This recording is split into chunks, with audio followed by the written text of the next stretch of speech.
Thank you, members.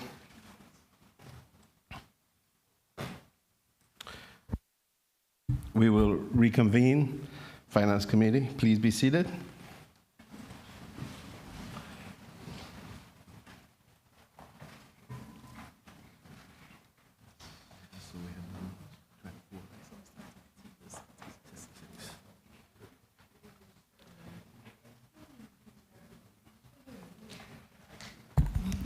Members, thank you all very much.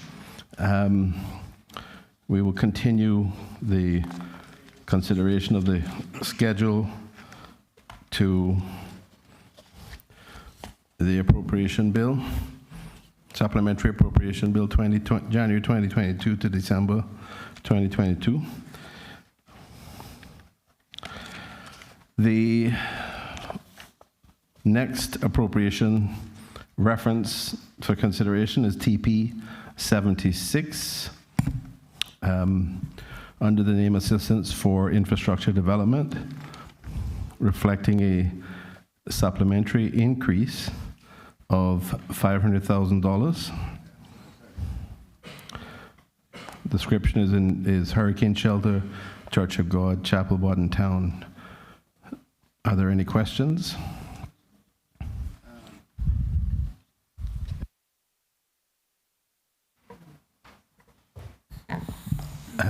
Honourable Leader of the Opposition. Yes, sir. Thank you, Mr. Chairman. Just to ask if we could understand where this project is and what this additional $500,000 is for, because I know it's a project's been ongoing now for several years. Completion of it. Thank you, Honourable Leader of the Opposition. Minister Ebanks, are you going to respond, or you're Ms. Leda? Okay, thank you very much. Proceed. That's an addition. Okay. Good afternoon, Mr. Chair, through you. This particular project is located in the Bottom Town area. It's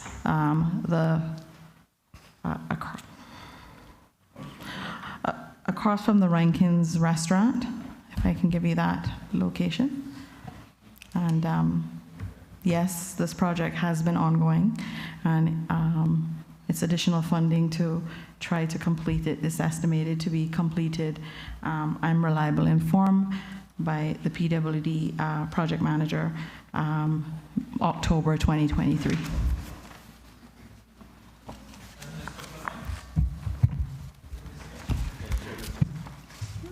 Thank you. Honourable Leader of the Opposition. Yes, sir. So we have this here. This is seeking TP76 seeking $500,000, and then not anticipating in there, but in EI 71, there's a further 1.7 million as well that seems to have been voted by Cabinet in August of 2022 in respect of it. So that's what, $2.2 million in 2022. If I remember correctly, and I could be wrong, but the original project was to cost something like 2.2 or 2.3 million. So it seems like it's almost, to me, it seems like a very significant increase in spending for the project.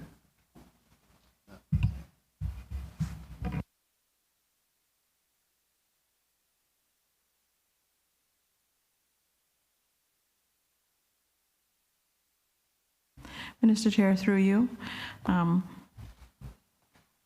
I've said before, this is a project that has been going on for some time, and at one point in time there was no work being done on it, and there were significant improvements needed to be done to the floor and the interior from damage that was sustained. So and with the rising costs after COVID, all of that equated to this. I don't have the exact figure of what the projected overall cost for this particular project. I'm thinking it was in the range of about 5.4, but that's just from memory, and I would have to check to verify the actual total cost, sir.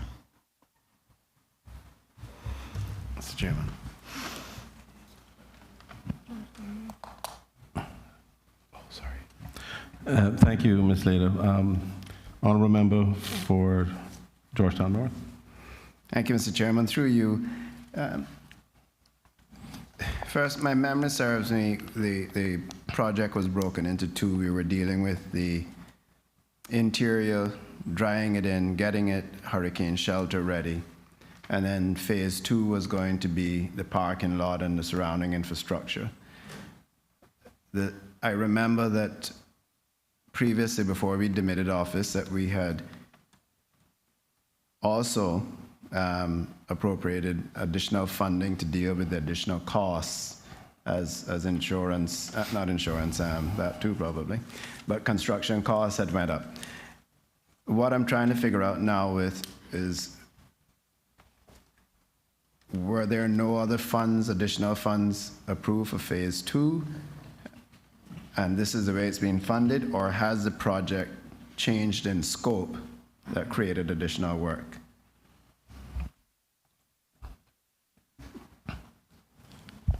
Mr. Chair, through you, through the Honourable Minister, no, the scope of work has not changed.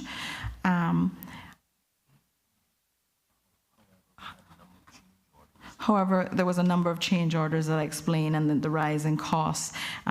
It is anticipated that with the initial fit out that we'd be able to accommodate, if I'm hoping I'm giving the right information, HSA as well, to have another substation. But that was a change order to provide an additional for the EMTs. So that is a change in scope, because originally it was going to be a multipurpose hall, hurricane shelter, and now you've added government offices there, or at least a substation for the ambulatory unit. Yes, Yeah. for HSA, Okay. yes, sir. And correctly, sir, I don't think, to answer your other question about the costing as well, that funding wasn't anticipated until these rising costs, so we've had to ask for additional funding to hopefully get this completed. Yes, sir. Mr. Chair.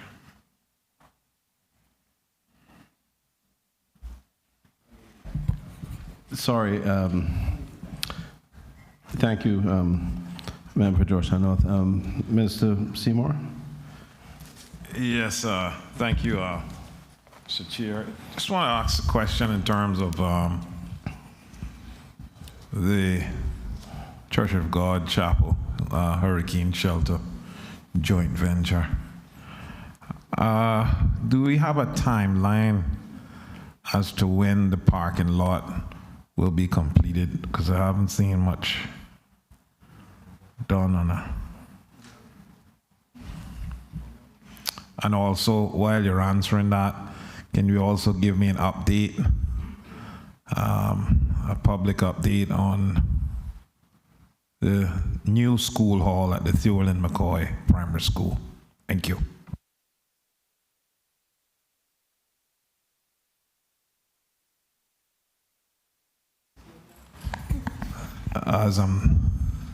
This is for the public's benefit.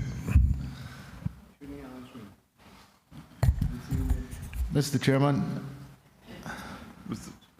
I have noted, with your permission, sir, I've noted a number of times since I've been here this afternoon, ministers interrogating other ministers, but this is completely contrary to the way Finance Committee is to be conducted, and completely contrary to the basic principle that the Cabinet speaks as one. I'm in almost 23 years, I've never seen this. What has become of the process? Mr. Chairman, I've been in there 40 years and I've seen it before too.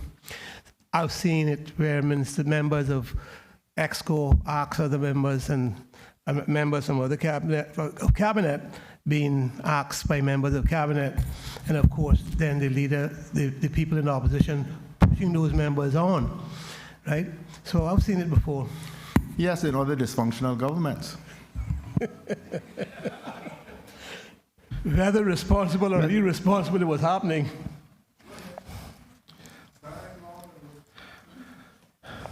Member from Red Bay, thank you very much. I note your comments, but I think there is some benefit, absolutely, in having it on the record for members of the public to consume. So I think we were left to determine who was going to answer the question. Mr. Chair, through you, just on the parking lot issue, NRA have been lined up to get out there to the parking lot on Friday to start it back, to get going with that. On the other issue with the school, I think that's probably for the education minister.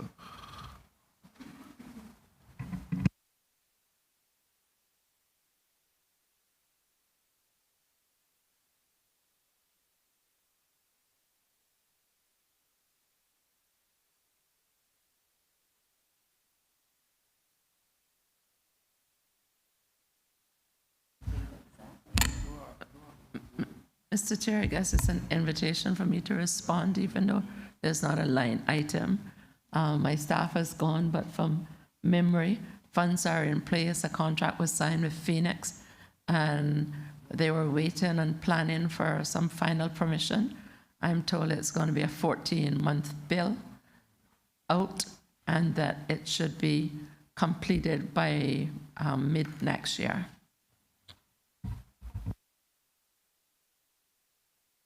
Thank you, Minister. Are there any other questions in respect of TP 76?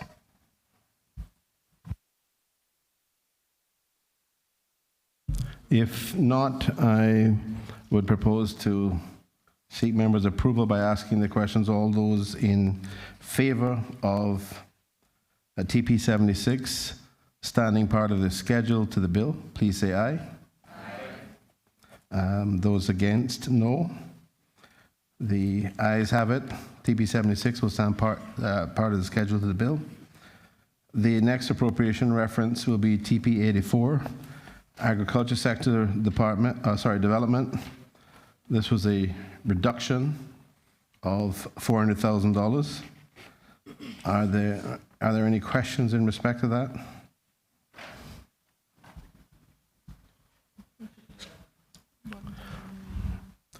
Member for Bordentown West. Thank you, Mr. Chairman. Through you to the Honourable Minister. Just out of morbid curiosity, I know the Minister has been doing a lot of work in terms of developing the agricultural sector. And while I know he has done a lot to help the farmers last year, I just want to get an idea in terms of what plans he has going forward to develop this sector. Because I know while he may not need the money last year, I suspect he may actually need the money this year. So I just want to kind of get an idea of what the Minister has lined up in that regard. Thank you.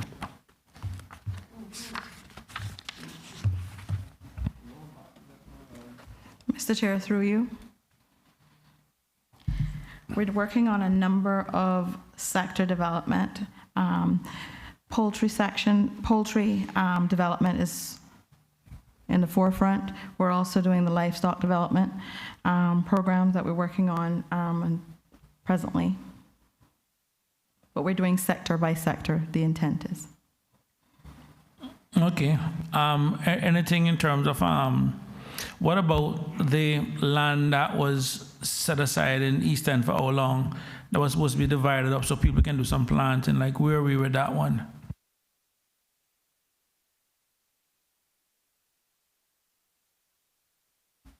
So, Chair, through you, I am happy to say that we are at the goalpost right now with that land. The land lease policy has been created. We've carried the paper to caucus for full support of subdividing that lot into 1 acre lots. And we're just at the planning stage right now, getting ready to ask for permission from planning for clearing of the property. And as soon as that is done, in collaborating and working with the Ministry of Lands, with their team, coming out to help identify the boundary markers for us, which I think they have already started with the entrance for the road. I must say that it's actually moving pretty swiftly, and I'm hoping that we can start to be able to have that road start to push in the next couple of maybe month or two. and for the farmland. Thank you very much. And through you, Mr. Chairman, is like water and everything will be available up in that area and everything else?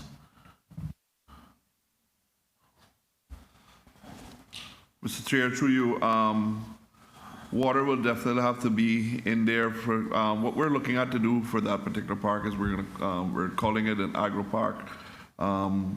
Right off the bat right now, it will have to be wells that are being drilled in there for them to get water. And we're actually looking at maybe building a restroom facility out there and a sorting facility on that particular grounds, as we've seen from other countries what they have done in their agri parks, and so that we can definitely help the farmers a lot better when it comes to for them having an area to sort all of their produce and stuff that they're growing and everything out there. Thank you, Mr. Chairman. Through you, just in terms of application process, how soon do you think the ministry or the department will start looking at application? Because I have some farmers in my area that's anxious to start planting. Mr. Chair, through you, I would say as soon as we can get the road quickly put in, we can start to go through with the application process, lot by lot. So, you know, maybe sometimes I move a little bit quicker than others, but I am hopefully to say within 2 to 3 months, we should be able to get those applications going. Through you, Mr. Chairman, just for clarity, this is not one of them farm roads that need an EIA too now, is it? To be honest with you, sir, I hope not. I hope, but I don't think so. There was a farm road, through you, Mr. Chairman, there was a farm road that I remember, that I think it was in Eastern or someplace that they wanted the EIA, or North Side, sorry. So this is not one. No, sir. No, sir, but I am struggling and working on that one, pushing that one still ahead through for the North Side farmers. Just remember you from North Side. Thank you, Mr. Chairman. Thank you. Are there any other questions? Thank you to Minister Ebanks and the member from Watertown West. Any other questions in respect of TP 76? If there are none, I would, sorry, where am I? TP 84. Apologies. TB 84. Any other questions? If there are none, I would propose to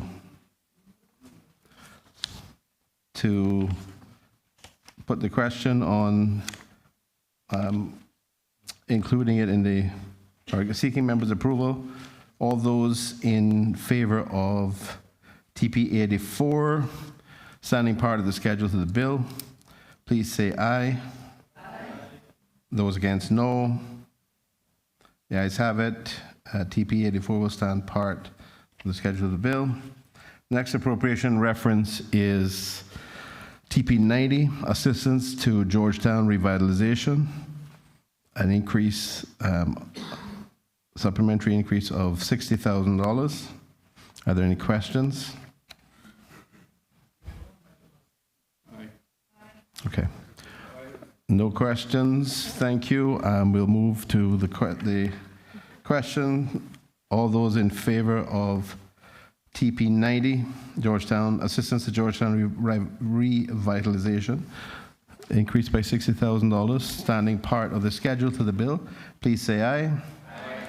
Those against, no. The ayes have it.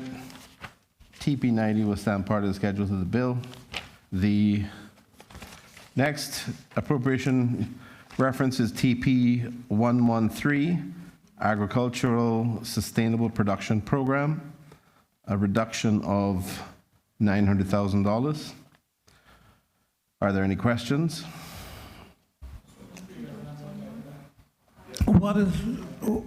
Why is there a reduction?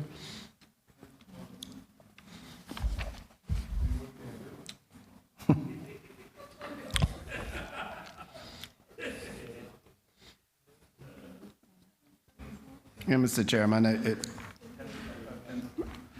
Mr. Chairman, I did ask a question. Member for West Bay asked a question. I apologize. Can we have a response in relation to that? Mr. Chairman, through you, it was just reallocation of funding. As the minister said, we were working on a number of policies, but still needing the funds, but at present we didn't need them, but was to further develop that particular site that minister spoke of, and creating the agro park and all the necessary infrastructure that would go with that. And to put a farm road in, and it could be $900,000 more.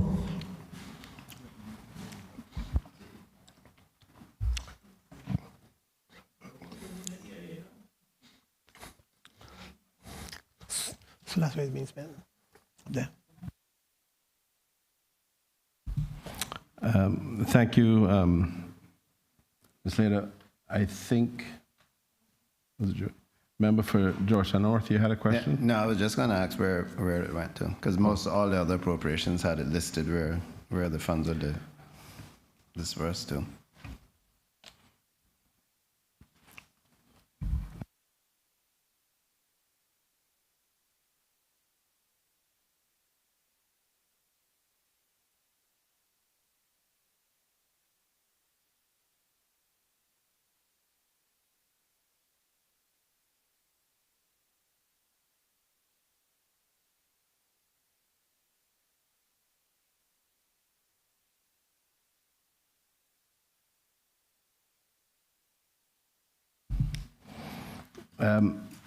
Minister, are you able to indicate that?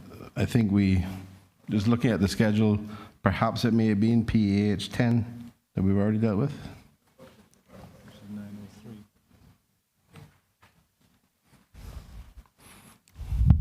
Sorry, has there been a positive response? Member, are you okay?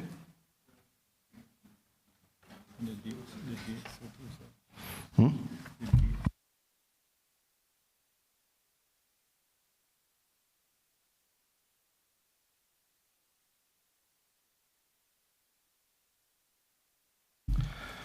Okay, thank you. Are there any other questions? If there are no other questions, I will put the question.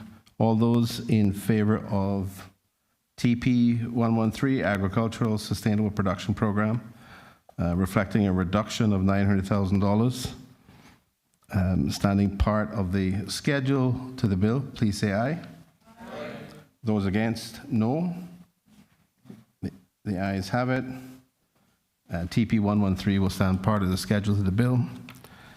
The next appropriation item is TP 120, cleanup relating to natural disasters, increase of $150,000.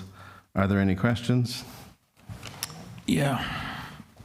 Member from or for Bodentown West. Thank you, Mr. Chairman. Through you, Mr. Chairman, to the Honorable Minister.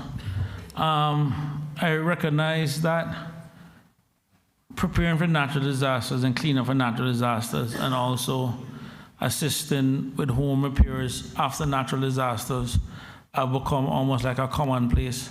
Is there any policy or any solution being looked at on a holistic basis to probably deal with many of these things? And it's even more of a challenge now when recognizing, especially after the tropical storm, was it Grace, I think it was, where a lot of people who had insurance couldn't even meet their deductibles, so a lot of people had to turn to government for help.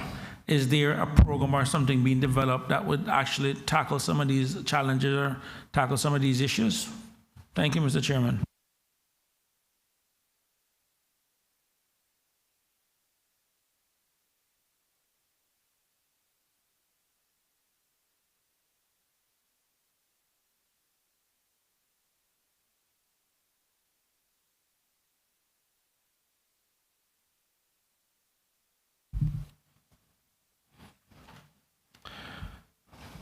Collaboration of Ministers Ebanks. Yeah, it's a in between e-banks and e-banks. I think what the member for Bodentown West is speaking of is that the housing repairs that we were looking at to expand the National Housing Trust into. There was a slow period in there, and we when times that the trust wasn't doing building any homes. So we've redid the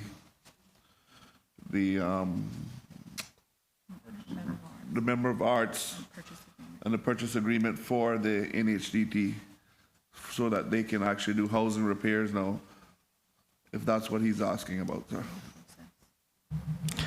Thank you, Mr. Chairman. Thank you, Honorable Minister. Through you, Mr. Chairman, to the Honorable Minister. I'm very happy to hear that is something being looked at. And I guess I can then count on your support now for that motion tomorrow to allow people to borrow against their pension for their home repairs and have to resort to the government for assistance if they don't want to. That way we can close the dignity gap. You looking to answer tonight or tomorrow? Tomorrow. I think I can give an answer tonight. Tomorrow. All right, I'll make you sleep on it tonight then. I'll give it to you tomorrow.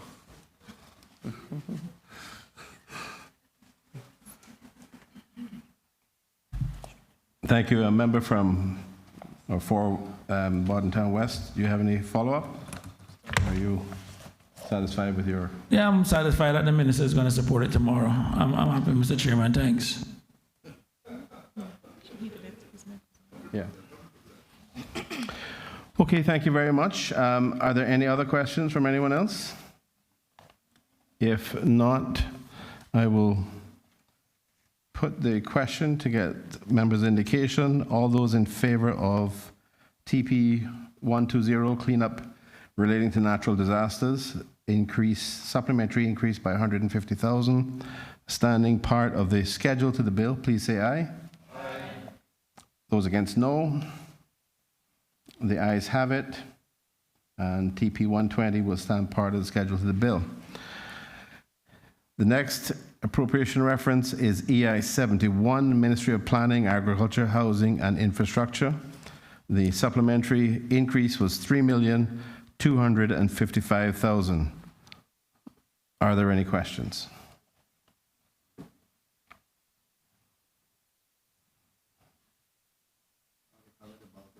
Mm-hmm.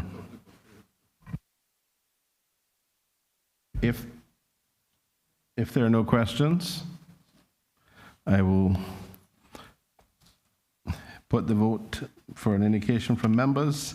All those in favor of EI 71, Ministry of Planning, Agriculture, Housing and Infrastructure, supplementary increase by $3,255,000, standing part of the schedule to the bill, please say aye. Aye. Those against, no. The ayes have it. Appropriation reference EI 71 will stand part of the schedule to the bill. Thank you very much. The next appropriation reference is EA 36, miscellaneous road surface upgrades. The supplementary increase was $700,000. Are there any questions? Mr. Chairman, just in the interest of time, why don't you do EA 36 and EA 148 together? Because they're pretty much the same. They're not the same, though. I know. Mr. Chairman. Member for West Bay West, if you could just hold on a second. The honourable member for Georgetown North had a question. Thank you, Mr. Chairman. I don't know whether it's a question, a plea, or a prayer. I don't know whether to get down on one knee. I have no idea, Mr. Chairman. I've been trying. Well, Mr. Chairman, I did get the minister to visit my constituency, but on behalf of all of the opposition members, Mr. Chairman, I see that this is 6.2 million, 2.5 million of that was 2023 appropriation that was utilized in 2022. I see coming up later in the 2023 section 12, another 2.5 million for 2023. That's a total of 11.7 million. Mr. Chairman, I am asking, pleading, begging, praying to the minister to please can we get some road works done in our constituencies. Not just mine, sir, in all of the opposition constituencies. That would be very much appreciated, because after this, it looks like you would have to come back again If we don't get in this round of monies, you'd have to come back asking for more money again, because I think that 2.5 plus the 2.5 already used in 2022 depletes the budget. Yeah, but it,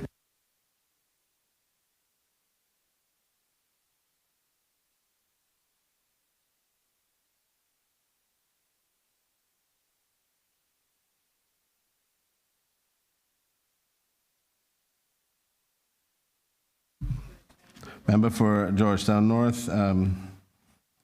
can I ask, in all of that, can I ask the minister for an question. undertaking to please, I know that we have been contacted, each of us, I think, have been contacted by NRA, provided with the sheet that shows the PCI, which is the rating for the conditions of our roads and what our budget was. And we selected 1 or 2 roads or 3 roads within that budget. So I think we've all done that. We'd be happy to, if that information has been lost over the period of time, we'd be happy to do that, go through that exercise again. But we certainly ask the minister to provide an undertaking that we will see NRA in our streets soon.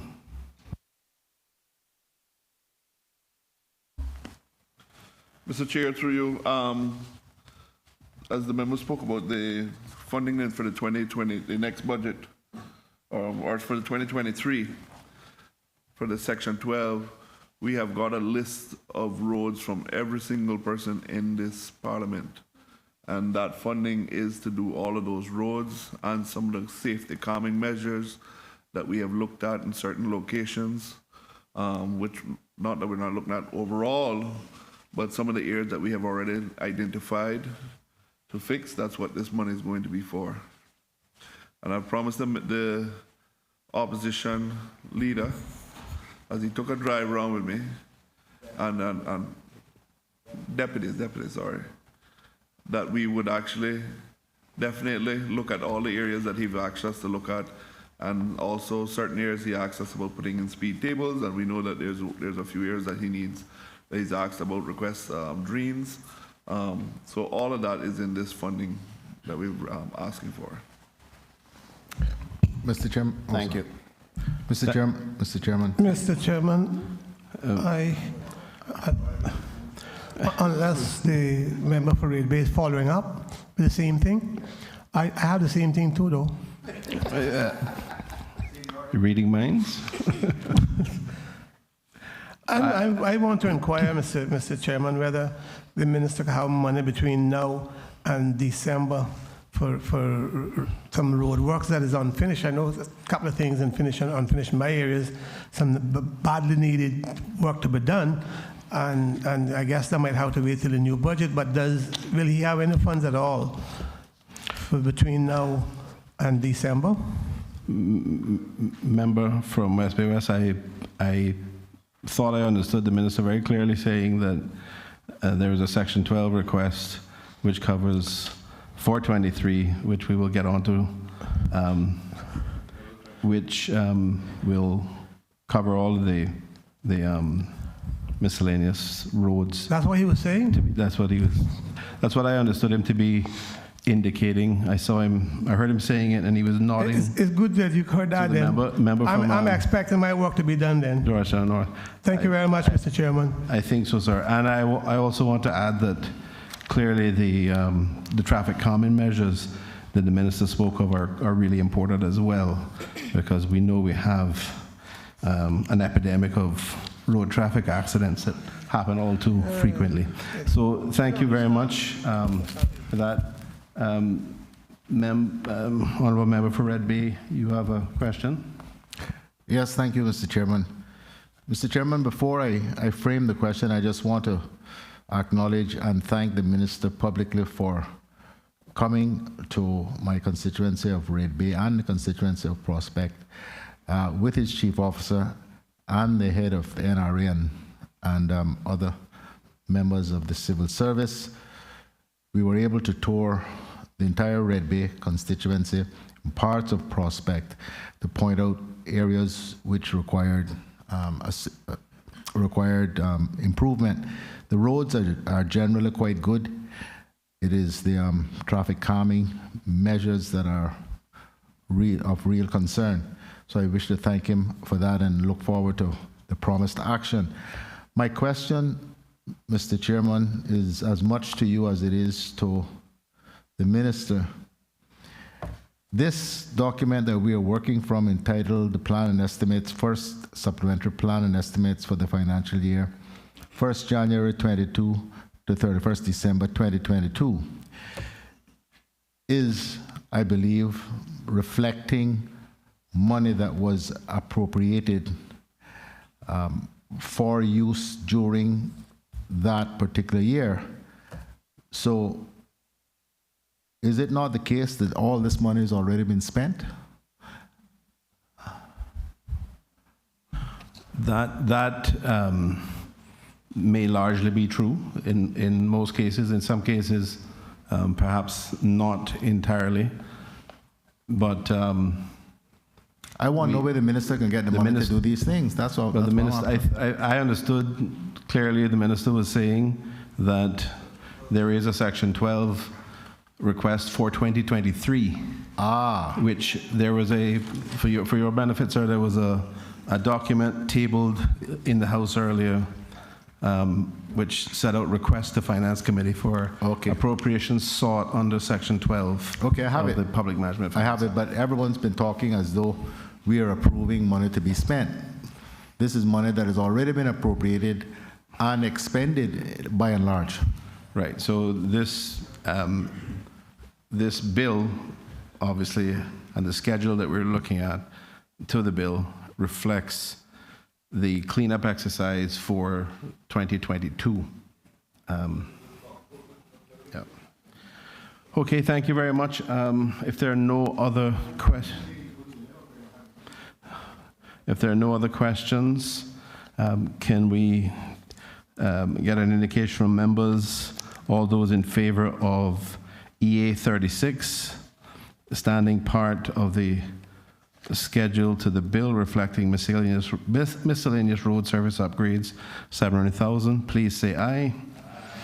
Those against, no. The ayes have it. EA 36 shall stand part of the schedule to the bill. Mr. Chair, I thought we were taking 36 and 148 at the same time. No, there was That was the request. There was an objection to that, so we're now moving on to EA 148.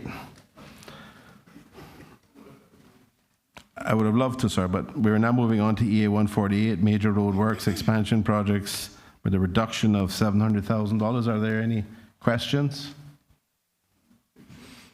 Okay, no questions. We'll take the vote. All those in favor of EA 148, major road works, expansion projects, reduction of $700,000, standing part of the schedule to the bill, please say aye. And those against, no. The ayes have it. EA 148 will stand part of the schedule to the bill. The next appropriation reference is EA 153, upgrade of parks, a reduction of $400,000. Are there any questions?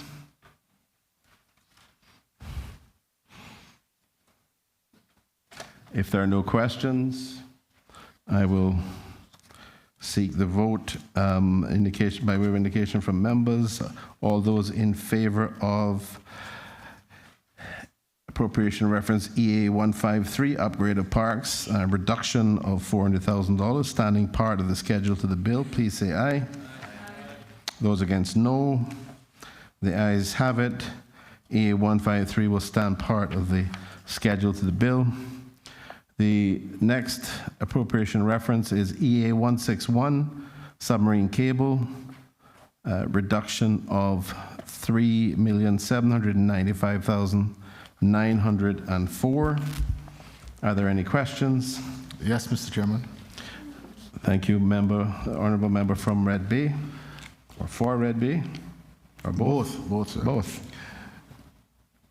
Mr. Chairman, there is a reduction of 3.7 million from an original appropriation of 15 million. This obviously is a critically important project, and it would be great if we could say that they have realized massive savings, but I suspect that that is probably not the case. Can we have an explanation as to the reason for the reduction? Thank you, member. Minister or DCO Hydes. Mr. Chairman, through you, thank you, sir. Thank you. Yes, sir, this reduction was really to fund the other projects that we've spoke of earlier in other appropriations, and just kept us within our limit instead of actually increasing our overall budget. We did this just in a matter of kind of fiscal prudence. The project is still ongoing. It's out for RFP at the moment, and the final contract should be out by August of this year, sir. Mr. Chairman, if I can try to translate that civil service speak. What has really happened is that the ministry has realized that they could not spend the full amount that had been appropriated within the appropriated period, and therefore money has been deducted from this vote so to help fund other appropriations elsewhere. I just need a yes or no. Yes, sir. Good.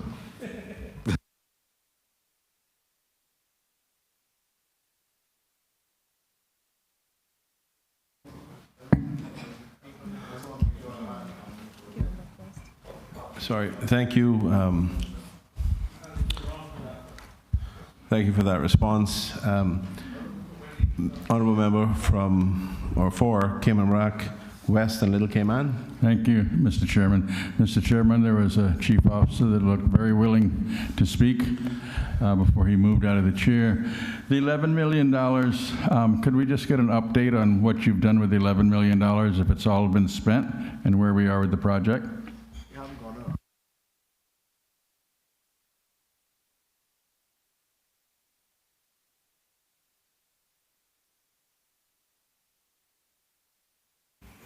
Mr. Bush, Yeah. for the record, just your full name and title.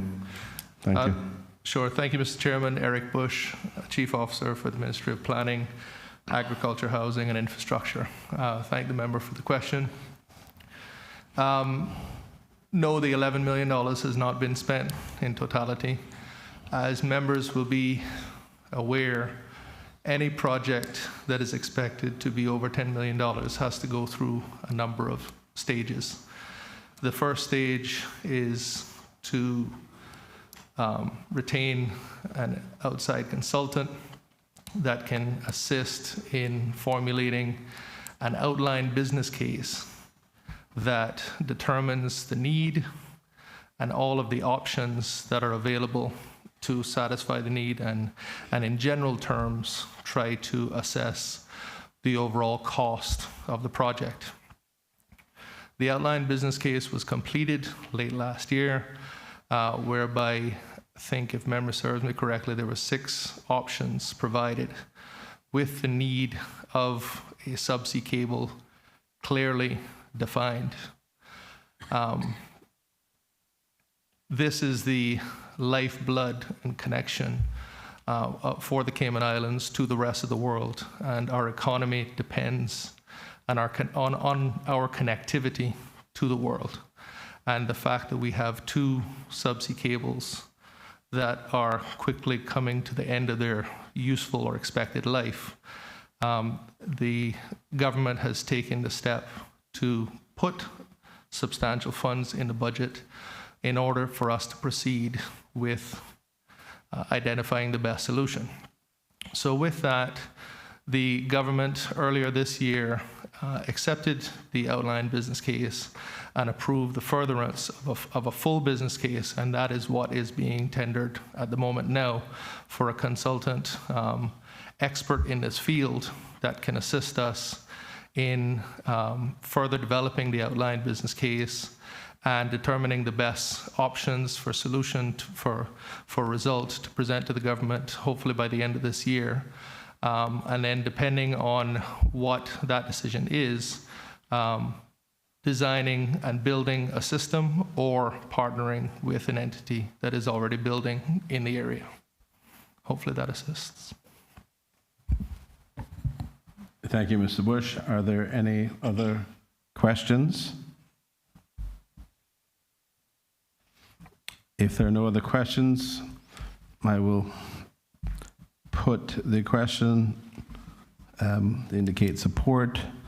All those in favor of EA 161, submarine cable, which reflects a supplementary reduction of $3,795,904, standing part of the schedule to the bill, please say aye.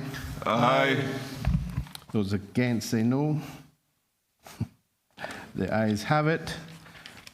EA 161 will stand part of the schedule to the bill. The next appropriation reference is HEA 2, medical care for indigents. Supplementary request, $5,836,000. Are there any questions?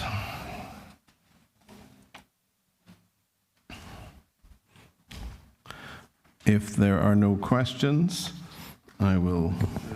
Chairman. Sorry, member. Yes, sorry, sure. Honourable Leader of the Opposition. Yeah, Mr. Chairman, I just noticed that HEA 2, in terms of the budget for 2022, has gone from 12 million up to $21 million. And I see that part of the funding for it was a draw forward or bring forward of 3.2 million from 2023's budget. But what I see lacking, I mean, knowing the importance of this, I don't see anything in this section 12 with regard to, you know, either replacing it. I mean, it would seem to me just on the face of it that what is budgeted or what I'm seeing here now budgeted for, well, I don't even see the number for 2023, but probably severely underfunded.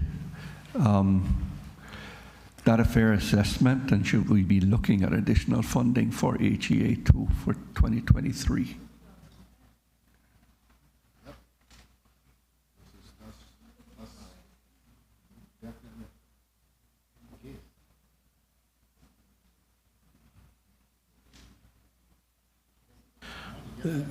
Honourable Leader of the Opposition, I will thank you for your question. I will let the Minister, Honourable Sabrina Turner for Health and Wellness respond.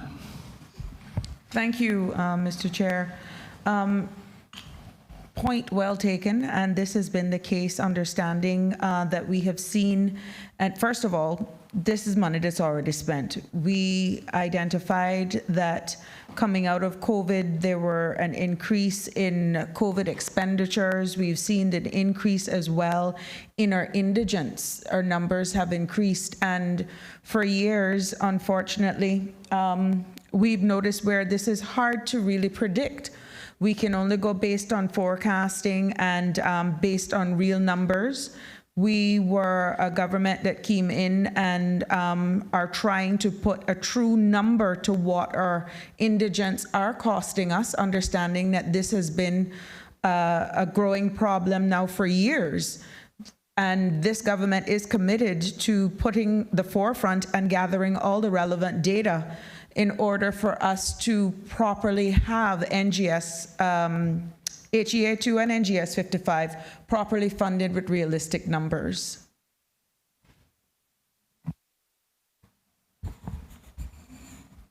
Mr. Chairman, Thank through you. you, if I could, I mean, that's exactly what I am suggesting, is that for 2023. I mean, I think you got good proxy here that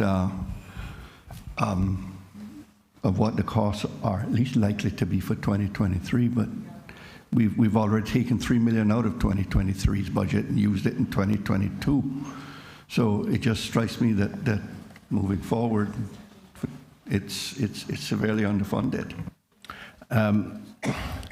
Thank you, Honorable Leader of the Opposition, and by way of just addition, your original assessment obviously is a fair assessment, but I think if we historically review the approaches taken by previous administrations, we tend to find the same kind of issue arising, and what the minister has been reflecting is that we are trying to come to a position where we're actually budgeting a lot closer to what we know the costs have been historically. Perhaps not exactly, but there is an attempt to effectively budget closer to it, but at the same time seek to try to, through a variety of initiatives, including a strong wellness approach, try to start getting some kind of control around these significant expenditures in relation to health, particularly around indigents that have been increasing at a quite unsustainable rate for some time.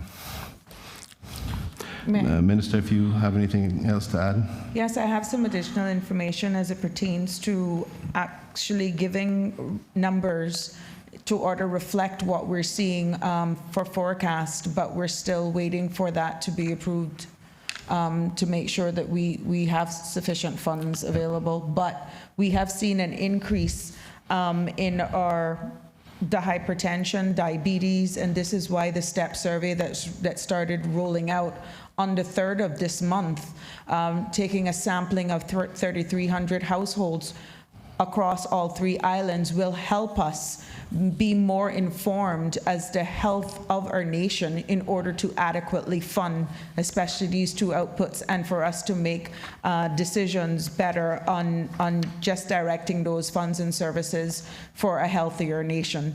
But we have seen an increase in our indigent population, which is why we are trying to get, from a national perspective, a healthier society, hoping with the impacts of seeing these numbers decrease significantly. And just by way of further addition, as you might expect, yes, there will be perhaps at the next Finance Committee meeting a further supplementary request for 23 to help address some of these costs, and reflecting the fact that some money was taken from 23 into 22. Okay. Thank you, sir. That's what I needed to hear. Thank you. Member for Bordentown West. Mr. Chairman, thank you. I think just for the members and the public benefit, I think it's important to recognize 2 things. One, HEA2 is primarily that deals with care that is carried out by HSA. HSA is a government entity that has considerable amount of fixed costs. So it is fine from a government perspective that the HSA can generate this kind of revenues to at least go towards covering its fixed costs. If the HSA isn't able to make this kind of money, then chances are we still have to spend it with them in subsidy or something otherwise. So HEA2, barring other variable costs like medication or whatever, is fine. It is more in the NGS 55, and I think our goal here is to try to get more money moved or spent from NGS 55 into HEA2 to at least keep the money within the family. I think that is really where the focus needs to be on. And I think the question that needs to come out of this is ultimately to the minister, in the sense of, and this is something I raised in the SPS, when you look at the 150, 160, 170 million a year that HSA generates in revenues, 70% of it comes from the government. And the question is, at what point do we start looking holistically in terms of how we manage that from a public hospital or from a public standpoint, in terms of trying to keep as much money within the government family as opposed to carrying it outside the family. And I think that is ultimately where we need to get to. But HEA2 is ultimately, for me, spaghetti around the plate, because this is what we spend with ourselves.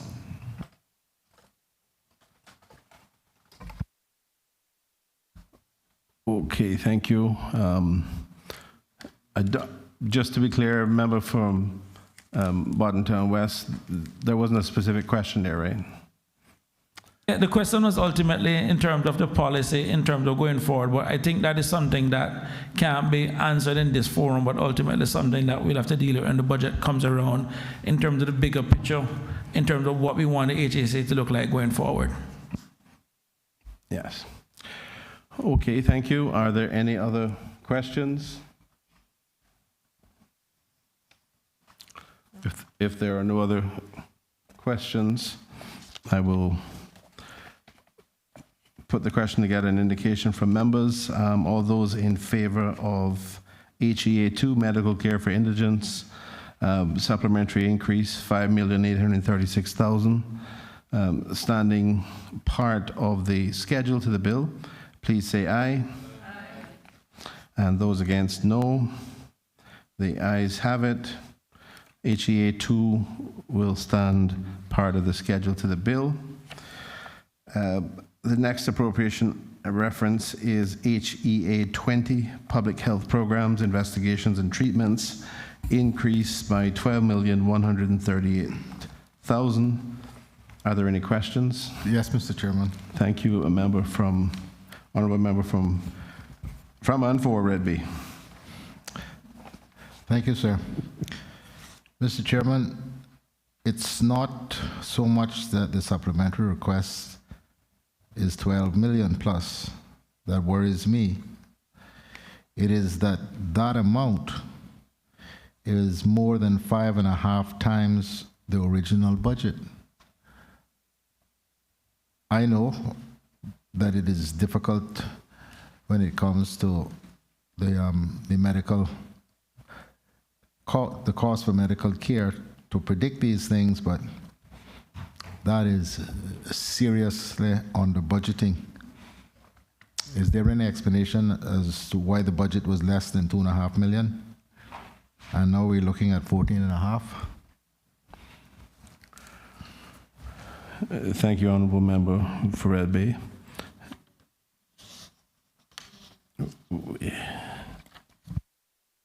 Mr. Chair, through you, I'll invite my chief officer to expound on, to be able to explain this significant increase.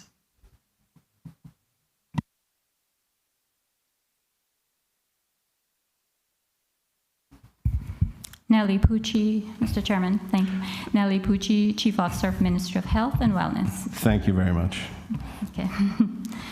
Okay, so Mr. Chairman, through you, the amount of $12,138,000 related primarily to testing for COVID-19. This was done through various providers. The Health Services Authority had 9.92 million of that. TMH Doctors Hospital was 757,000, and Health City was 1.459 million of those costs. All the way into 2022? Okay.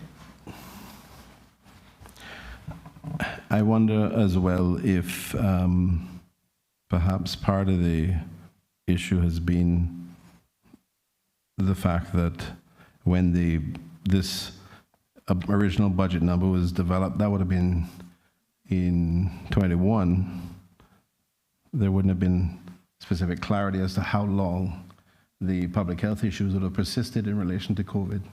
So that perhaps is a part of the issue as well.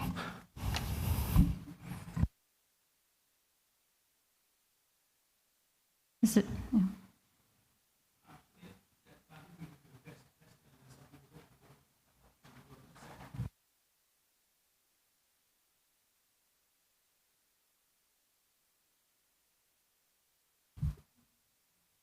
Ms. Pucci, do you have anything you want to add to that? Just to say that I agree with you, Mr. Chairman, that at the time when this budget was approved, we did not know how much more testing would be occurring beyond that point. Okay, thank you very much. Member for Red Bay, were there any supplementaries? You good? Any other questions from anyone on HEA 20? If there are none, I would seek to put the question. All those in favor of HEA 20, public health programs, investigations and treatments, supplementary request $12,138,000, standing part of the schedule to the bill, please say aye.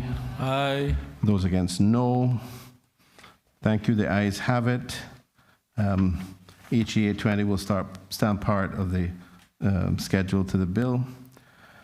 The next appropriation reference is NGS 55, tertiary medical care at various overseas and local institutions. The supplementary request was $30,732,000. Are there any questions? Member for Red Bay, Honorable Member for Red Bay. Thank you, Mr. Chairman. Mr. Chairman, I know this is the infamous NGS 55, which has been, as long as I can remember, chronically under budgeted. But this is, I don't know what adjective to use. We've gone from just about 21 million in the original budget for 2022 to 51.5 million in the revised appropriations. I don't know if I've ever seen it. There being such a divergence from the original budgeted sum. Did something or some things in particular occur that during that period that we couldn't possibly have predicted, or is it just a case of fudging the numbers to balance the budget, which I know does happen from time to time?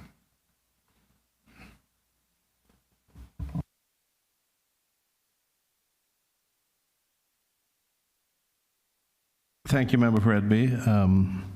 Minister, are you going to address it, or is it Yes, thank you, Mr. Chair. Through you, and what gaps I may have, I'll ask my chief officer to fill in accordingly.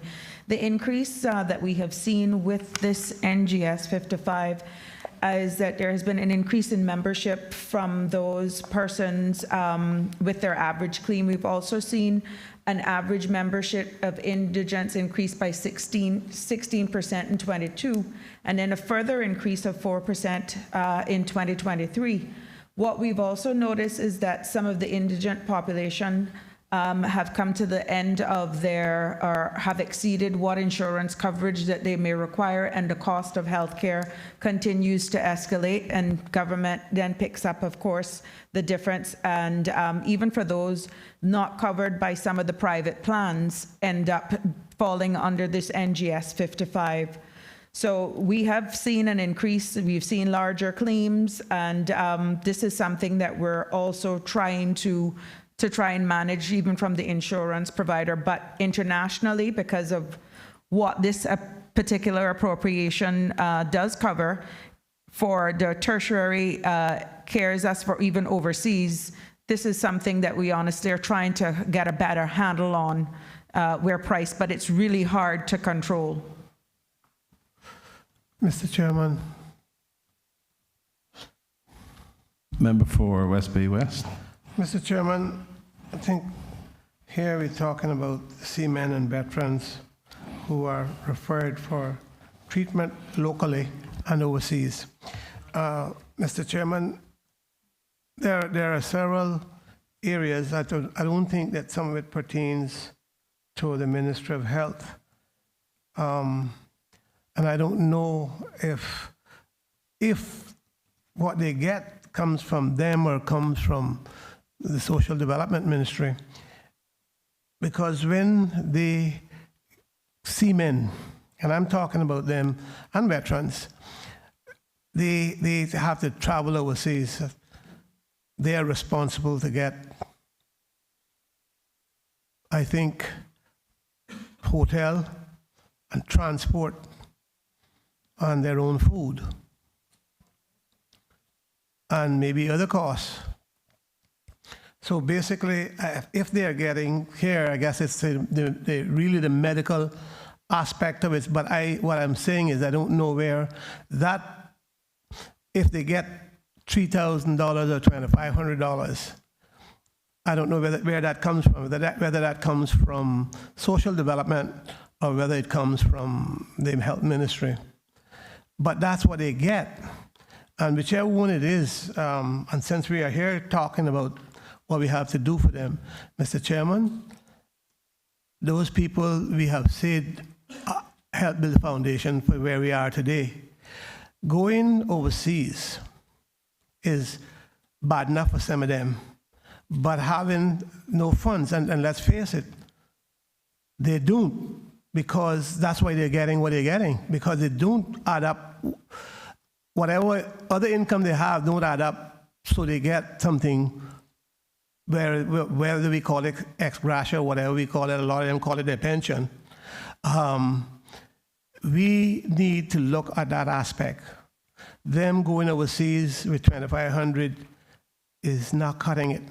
And putting them, and then on top of that, if Synaco is help paying, if the Synaco is help paying, they're still expected to find, I think, 10% of their bill or whatever it is, but a certain amount. Sometimes 10,000, sometimes a little bit less, sometimes more.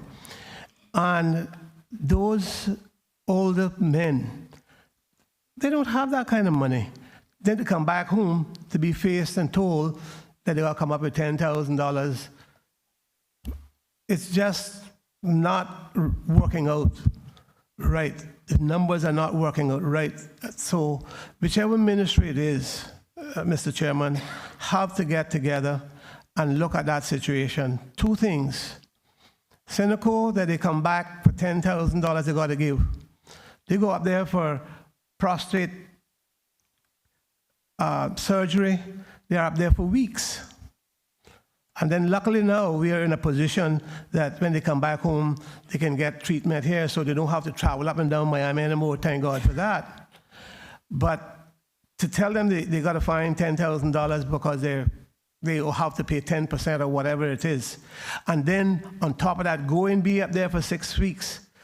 They have to pay, as I said, and I'll repeat it, they have to pay for hotel, the room and board, they have to pay food, they have to pay transport, and other costs. So just imagine people going up there 80 years old and 70 and 80 years, they don't have anything, they can't work now.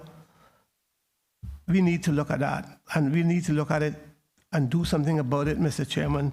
We cannot allow that to happen.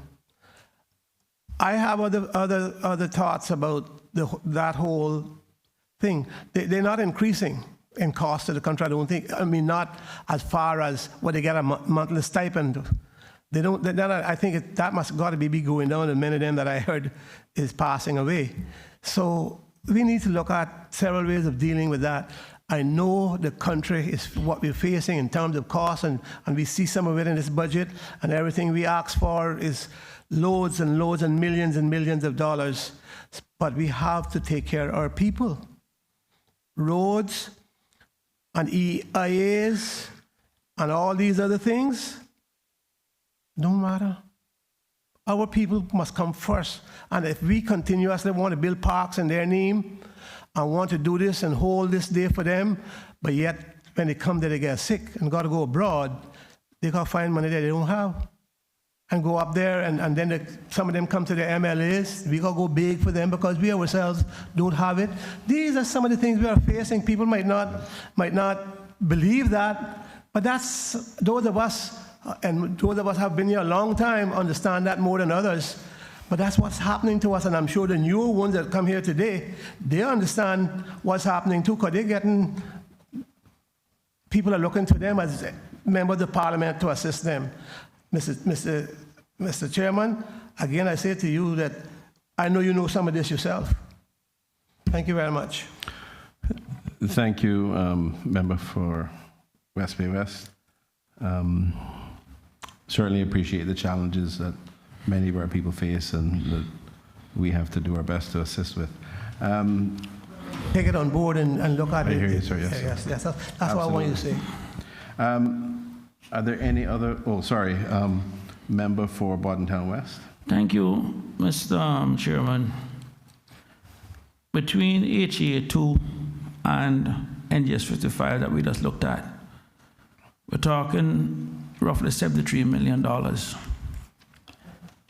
We spend, again, as a country, close to another $200 million on health insurance premiums.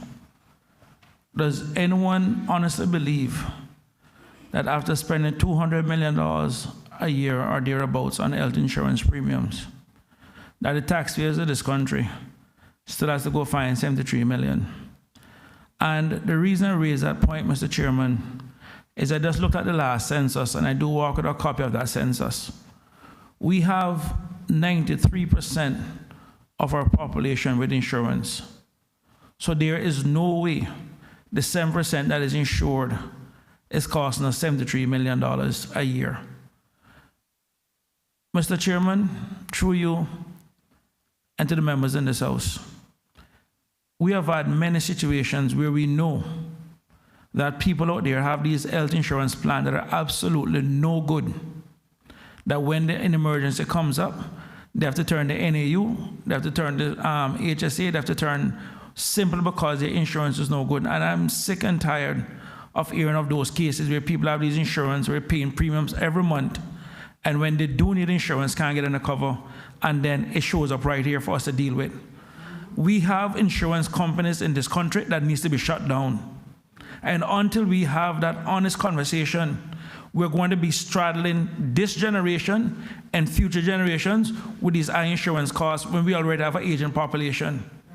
And I'm going to say this honestly to the minister that has responsibility to SEMA. SEMA needs to step up now and start looking at some of these companies, and the Health Insurance Commission needs to start looking at some of these companies and shut them down. They're taking money from people that is absolutely no use, and the taxpayers of this country are siding with it. And until we deal with that elephant in the room, we're going to be having this discussion every single finance committee for NGS 55 and HA2. It is madness now. 93% people have insurance, and we're spending $73 million? Come on now.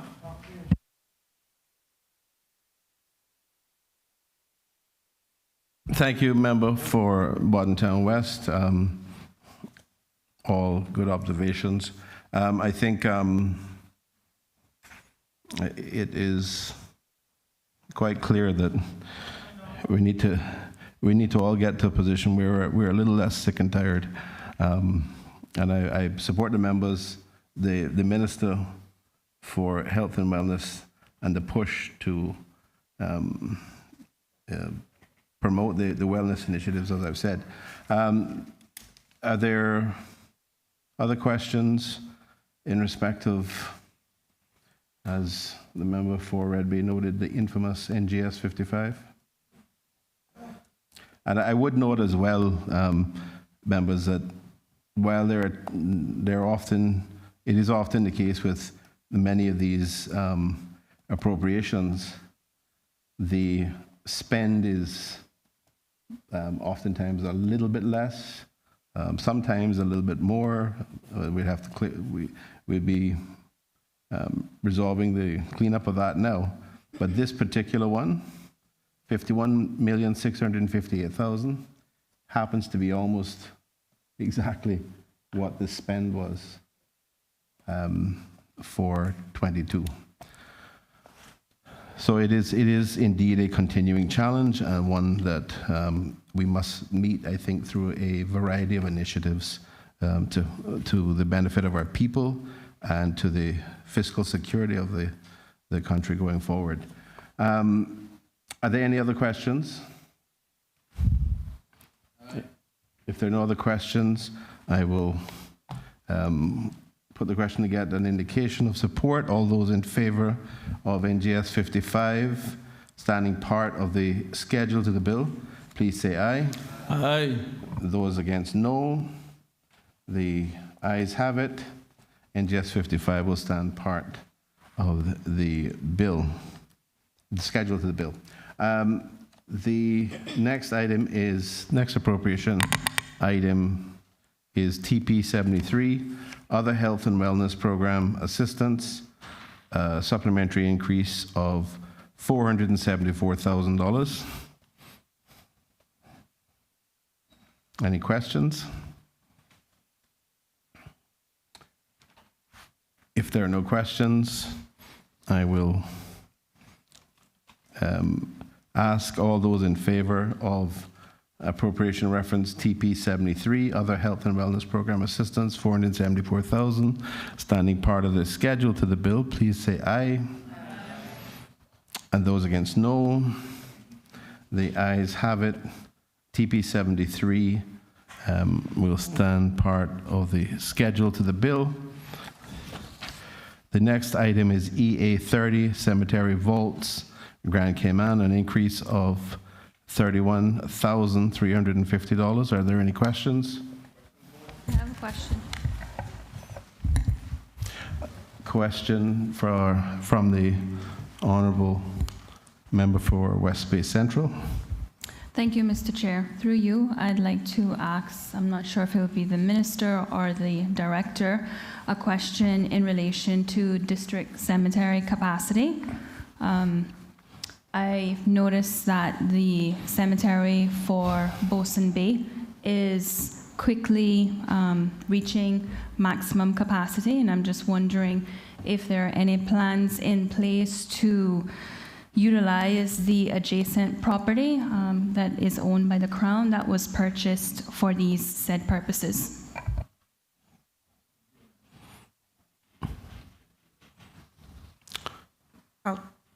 Mr. Chair, I'll defer to the director. Thank you. Mr. Sims, for the record, can you state your full name and title? Good evening, Mr. Chairman, ministers and members. Richard Sims, Director for the Department of Environmental Health. Through you, Mr. Chairman, I could give a breakdown of the current vacant capacity of all the cemeteries, and I can also give some information in relation to the construction of vaults. But before I do that, in relation to the construction on the adjacent property, that is not something we have in planned for the moment at this stage, but that is something that we can look at later on in development. But as it relates to construction that was conducted in 2022, we constructed 6 vaults at the Bosun Bay. Sorry, 24 vaults at the Bosun Bay Cemetery, 16 in Bordentown, 12 in Northside, 60 in Prospect, and 25 at St. Mary Garden of Reflection, which brings our total construction to 137 vaults. The current status of vaults available at Bosun Bay, there are 30 vaults that are currently available. That's 30 adults, 3 child vaults. In St. Mary, 6, Prospect, 40 adults and 10 child. Bordentown New Cemetery, 12 adults and 9 child. Old Man Bay, 11, 4 child. Northside, 15, 2 child. Gun Bay, 9 adults and 6 child. East End, 9 adults and 9 child. That brings us to a total of 132 for adults and 43 vaults. And we have 3 oversized vaults available throughout the island. Mr. Chairman, can I ask the director as of what date those numbers were taken? As of today's date, sir. Today's? Yes. And you said Bosun Bay has 30 adults and 3 child? Through you, Mr. Chairman, that's correct. Sorry? That's correct. And St. Mary's have 6 left? Yes. Yes. Can I ask the director, in regards to Northwest Point, I know that they have shut it off because they say that they think they don't have space because they had some problems in certain parts of it. But would it not be something to do, or a good thing to do some test holes to see if the areas that are open, whether in fact there are graves in those areas? Now, I say that because in the Mean West Bay Cemetery, they had a problem there, you know, except for those persons that had walls built or had family plots, they stopped doing anything. And in the old part, especially of the West Bay Cemetery, the Mean West Bay Cemetery. And I had an experience because my grandmother, back then when they bought, in those early days, she came from that side of the street that she could only get in the back. But they had big lots. And there was not surety as to how many graves was in there. We believed there was only 3, and only one that I knew about, except was for her grave. So we did a complete dig up of the whole vault, the whole plot, to make sure that there were only 2 graves. And we proved that there were only the three graves, sorry, right there. Yeah, we dug up graveyard, yeah.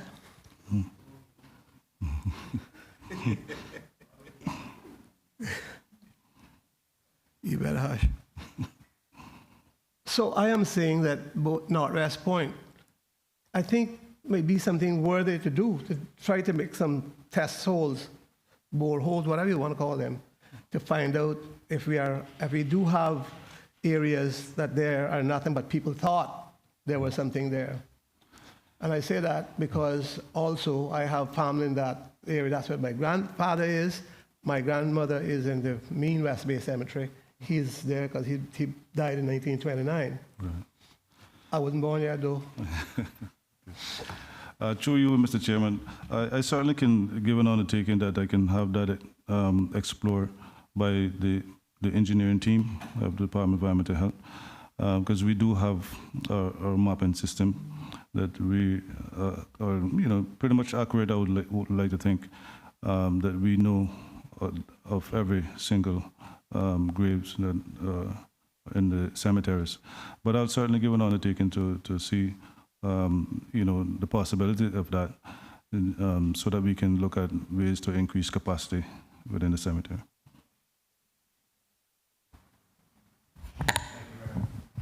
Thank you very much, Mr. Sims. Were there any other questions? Yes, sir. Just to find out, though, if I could follow up, if with only 6 at St. Mary's, if we're going to spend some funds there to expand it and do some work. If that was said, I didn't catch it. Through you, Mr. Chairman, yes, certainly, sir. We will be expanding the cemetery. Member for West Bay West, thank you.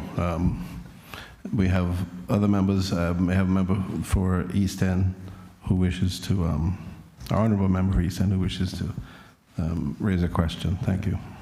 Through you, Mr. Chair, I'd like to ask the director. I want to thank him for building some more vaults in East End in the main cemetery, but I know there are some of the cemeteries that they were vacant land bought for the expansion, but they're still listed as Crown. Are they specifically earmarked to be used to expand the cemeteries, for example, East End and the one in Bosun Bay?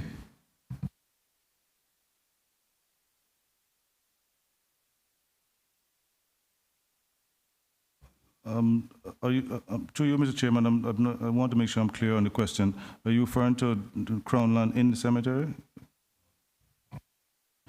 I'm talking about Crown land that's adjacent to the existing cemeteries, and I specifically said East End and Bosun Bay.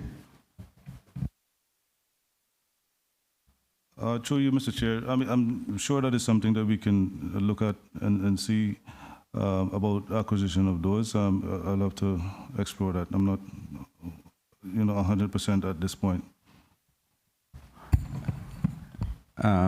Through you, Mr. Chair, the land is already in the Crown's name. I'm saying, is it specifically earmarked to build vaults or for the cemeteries, existing cemeteries? Through you, Mr. Chairman, not that I'm aware. Okay, thank you, Mr. Chair. Minister Seymour. Thank you, Mr. Chair. I just want to ask the Honorable Director if he can also do some of those boreholes at the old Bordentown Cemetery. And if the director has any knowledge in terms of what is the space life, if I would say in my own words, of the new Bordentown Cemetery. How many years, according to the growth that's happening there?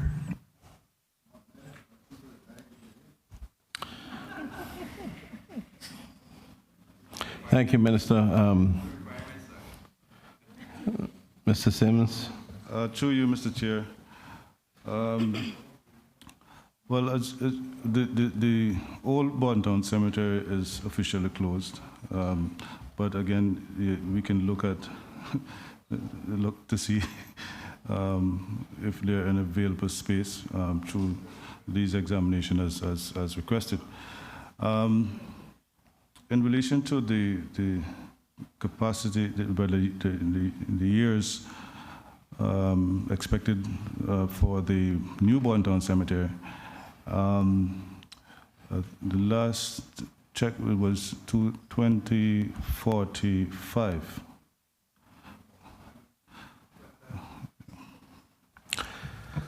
Thank you, Mr. Sims. Mr. Sims, if I could just ask you for a question for my own edification.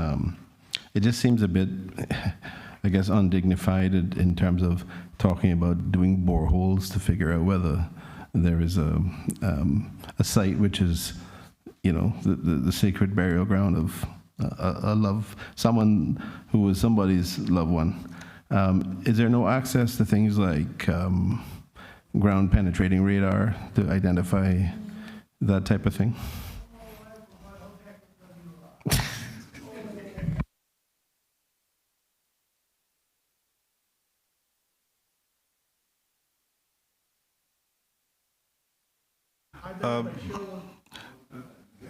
Through you, Mr. Chairman, we have means of verifying, because like I said, mentioned before, we have a proper mapping system that we use, and the cemeteries are, we know where everybody is, and so we'll use whatever means available to us, but not necessarily conducting boreholes per se, but we will have the engineering technical people go out and do the inspections first. So. Mr. Chairman, I listened very kindly to the director, because the truth is we were told over the years that they shut it down because they knew. But how they knew? They didn't do what you said. They didn't do what I said. I think they made a judgment call. And that's what I'm saying. I believe there is space there. That's what I want to say, Mr. Sims. But I want to go on record to thank Mr. Sims for a lot of work done in West Bay in general, but specifically in my area, my constituency. Different things were long-standing, and they got them cleared for me, and I appreciate that very, very much. The chair will join with you in endorsing that. Mr. Chairman? Yes, honorable member for Red Bay. Just one observation. The old Bordentown Cemetery is probably close to 200 years old. So to the east of the cemetery, I say that because both sides of my family come from Bordentown. Daddy didn't go east end until he was 11. So I have many generations of my family that I know of buried there. And there are others that I heard my mother and father speak of, that all that was ever put there, because that's all they had available in those days, was an old ironwood post as the head post. But there's a whole, if you look to the east part of that cemetery, the big area, I don't know that I would feel right about sending a backhoe there to dig to see if you find any skeletons. No. You know, No, you just bad as the chairman? No, I'm not bad at all. I'm just telling you. Yeah, you just bad as when chairman. you talk about boreholes, I mean, that conjures up all kinds of images in my head. Well, what he said to me was a small hole. He didn't say that backhoe. I didn't ever look at it that way.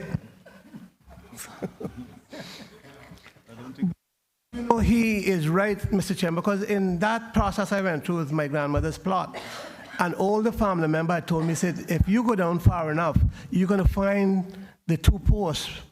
But over the years, with the sea coming in and sand building up, it covered that. But he said you will find it, sure enough, about 5 feet down. We found the ironwood post, but that wasn't a head post for the grave.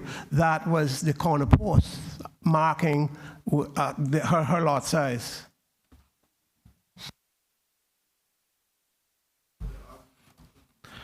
Thank you. Thank you very much, members.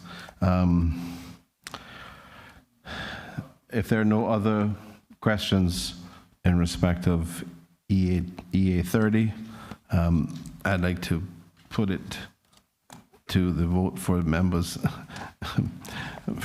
to indicate approval. All those in favor of EA 30, Cemetery Vaults, Grand Cayman, supplementary increase by $31,350, standing part of the schedule to the bill, please say aye. Aye. Those against, no. The ayes have it.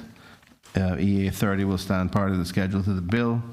The next appropriation reference is OE 19, ex gratia recipients plan payments, $1,035,000. Are there any questions?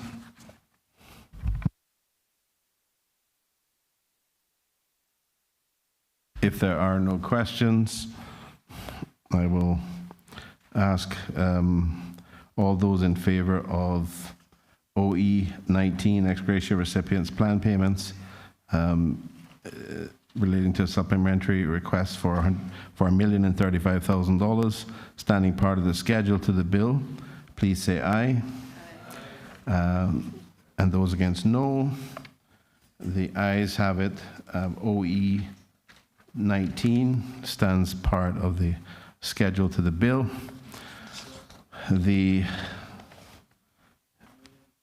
last appropriation reference in terms of the schedule is OE 105, settlement of claims, supplementary increase by $1,065,374. Are there any questions?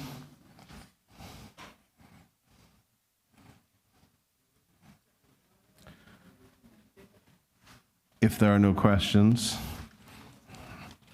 I will. Mr. Chair, through you, is this only for one claim, or this is multiple claims? The description is settlement of claims, so I think in terms of the reason, the pay court ordered costs arising from an extradition request case from the United States of America. So while claims is plural in the description, it looks like the reason describes a particular extradition case.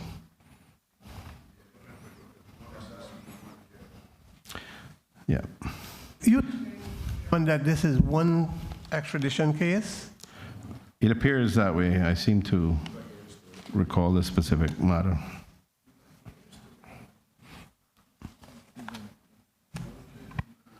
This has been extradited a saga ago.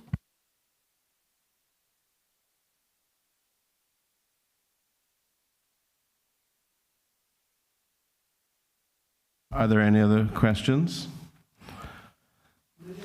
If there are no questions, can I ask all those in favor of OE 105, settlement of claims, and supplementary increase of $1,065,374, standing part of the schedule to the bill, please say aye. Aye. Those against, no. The ayes have it. OE 105 shall be taken as standing part of the schedule to the bill. Members, thank you very much. I think you will recall my earlier indication that there was an amendment which was required. Thank you. Amendment which was required under the supplementary appropriation January 22 to December 22 Bill 2023 to include two appropriations under the ambit of the Ministry of Sustainability and Climate Resiliency that are not presently on the schedule to the bill. They were was an issue that arose subsequently as a result of an audit issue, audit point. But it is desirable to bring these changes onto the schedule to the bill. And as I indicated earlier, since I am chairing the committee, I would ask Deputy Premier to move the motion for the amendments to the schedule. Thank you, Mr. Chair, and thank you for your permission to waive the 2 days' notice for this committee stage amendment. In accordance with the provision of Standing Order 65, I, the Honorable Deputy Premier, hereby give notice with respect to the above captioned bill to move the following. Appropriations to the Minister for Sustainability and Climate Resiliency. That Executive Asset EA 165, Georgetown Landfill remediation works be added to the schedule to the bill with an amount of $21,657.88, and that the existing appropriations equity investment EI 84 to the Ministry of Sustainability and Climate Resilience be added to the schedule to the bill and be shown thereon as a reduction or a negative amount for the $21,657,088. I so move, Mr. Chair. Thank you very much, Deputy Premier. All those, are there any? Yes, Mr. Chairman. Questions? Member for West Bay West. Mr. Chairman, now, is this part of the big expenditure that we heard about? It's an audit point.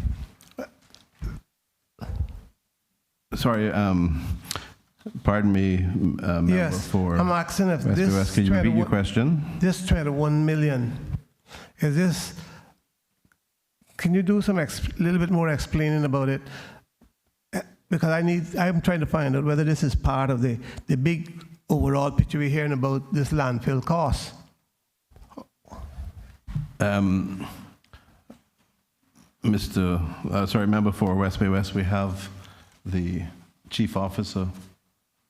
Yeah, sure. We have the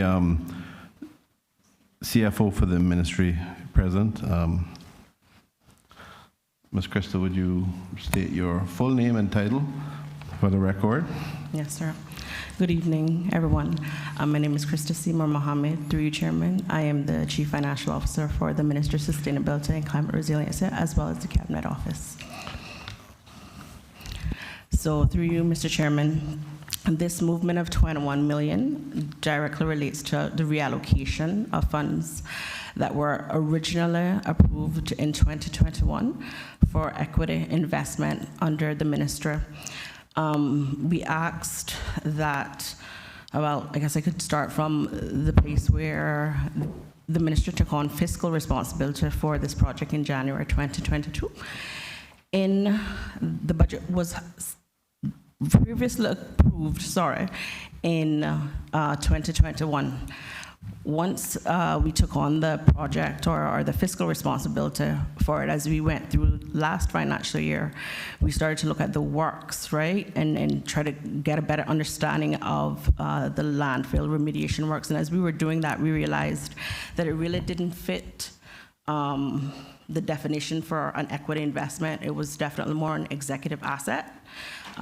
Because the works were not really being undertaken to produce any of the entity outputs for the ministry. We liaised with our colleagues in the Treasury Department as well as the Auditor General's office, and we concluded that it was better set as an executive asset. So this is what this request is for. It's strictly a reallocation of the total amount that was approved in 2021 from an EI to an EA. Yeah. The breakdown for it was just remediation works, the full cost of that, in respect to the Georgetown landfill.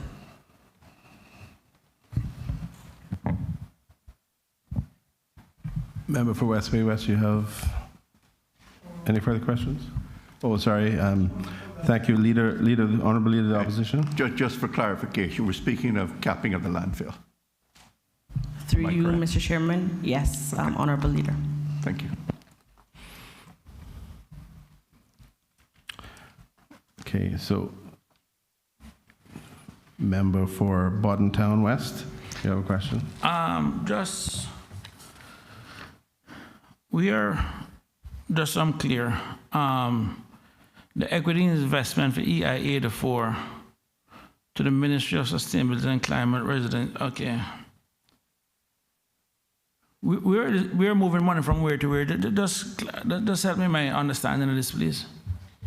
Through you, Mr. Chair, we're moving money from EIA to 4 to a new EA 165.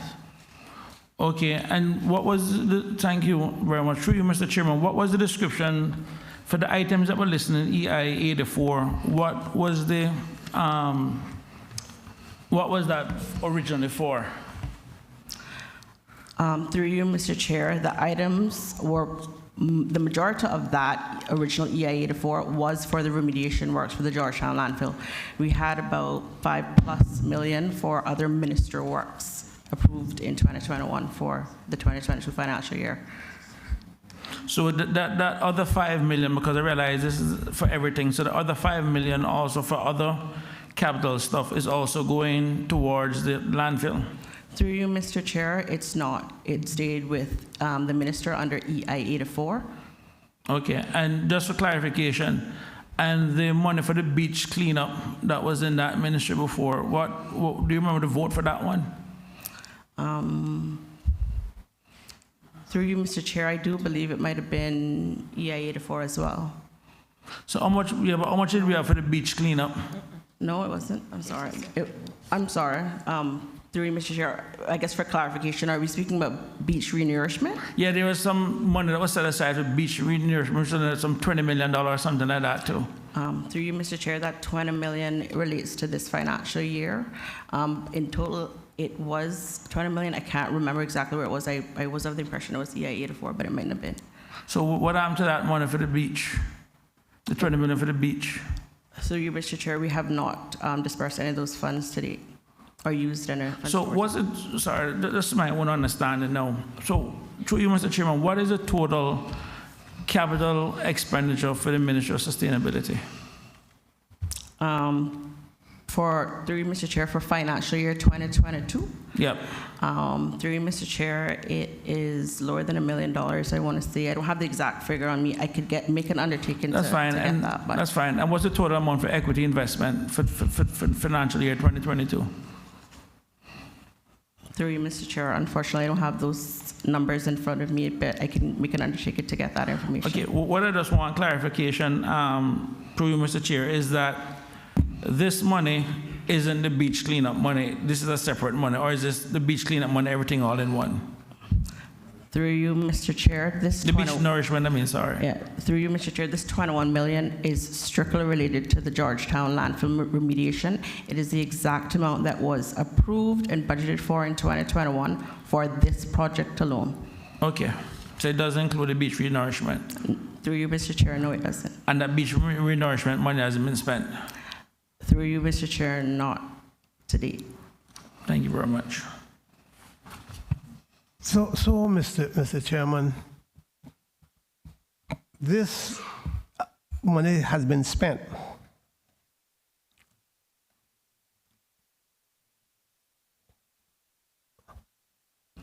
Through you, Mr. Chair, some of those funds have been spent as at financial year 2022. Not all of those funds have been spent so far.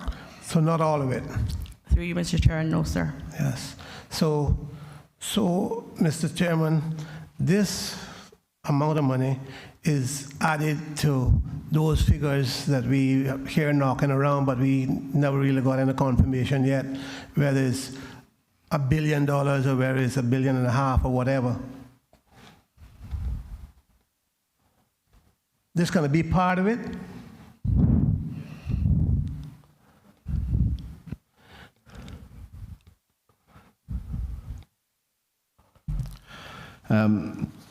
Member for West Bay West, I do not believe that these amounts reflect are a part of the specific project or regen project costs. Yeah. This is all extra. It may have been included in sort of whole system cost comparisons internally, but not being a part of the regen project costs. I know one thing. If we had been bought down and put it up there, this country wouldn't be in this kind of shape for expenses like that.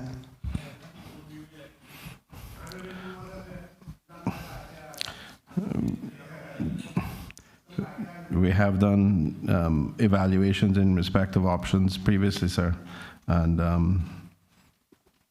a landfill would have been hundreds of millions as well, and it would not have been able to be done within a reasonable time frame, which would have allowed us to exercise that option. Not the way they were beating up the government. You can believe that. You're right. But I know it could be a whole lot less than what you're doing now, and still don't know what the cost is yet. I haven't seen the full figures. I guess you got that in the budget, but we'll see. It's because they're ongoing. It's an ongoing negotiation, although it is very, very close to being finalized in terms of detail. Can I ask if there are any further questions in respect of these amendments? If not, can I put the vote? Sorry.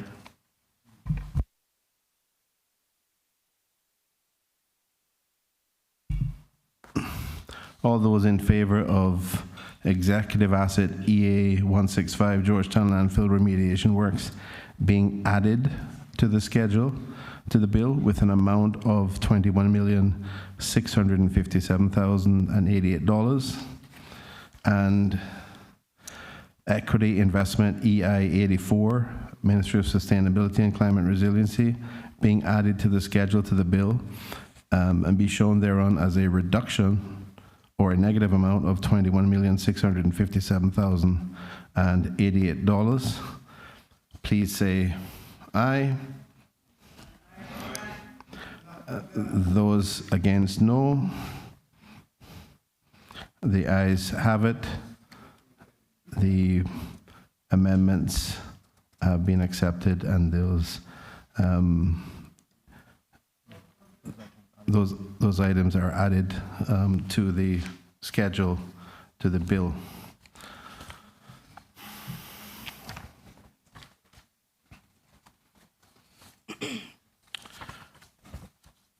In accordance with Standing Order 84, I shall put 64-4, getting tired now. I shall put the question as to whether honorable members approve of the schedule as amended by Finance Committee with respect to EA 165 and EI 84 forming a part of the bill. Those in favor, please say aye. Those against, no. The ayes have it. The schedule to the bill as amended by Finance Committee stands part of the bill. Next, we will consider the clauses in the bill. In accordance with Standing Order 64.5, I shall put the question as to whether honourable members approve of Clause 1, standing part of the bill. Those in favour, please say aye. Those against, no. The ayes have it. Clause 1 stands part of the bill. Similarly, I will put the question on Clause 2 of the bill. The question is whether honourable members approve Clause 2, standing part of the bill. Those in favour, please say aye. And those against, no. The ayes have it, and Clause 2 stands part of the bill. In accordance with Standing Order 64.7, I shall put the question as to whether I, as chairman of the committee, do report the bill as amended by Finance Committee to the House. Those in favour, please say aye. Aye. Those against, no. The ayes have it. The bill shall be reported to the House. Thank you, honourable members. That completes the work in respect of the supplementary appropriation bill. We now have several items under Section 12. These are of the Public Management and Finance Act. These are supplementary requests for 2023 for approval by this Finance Committee. So I would now like to seek the committee's approval for these expenditures. I request members' usual cooperation in asking their questions promptly, and thank you to all members who have assisted this afternoon and stayed this late. Using the first item on the schedule before the committee as an example, when it comes to taking a vote on an item on the Finance Committee schedule, I shall ask for members' position by posing the question: all those in favor of supplementary expenditure with respect to EA4 land purchase for an amount of $4,563,830 being approved pursuant to Section 12(2) of the Act, please say aye, and those against, no.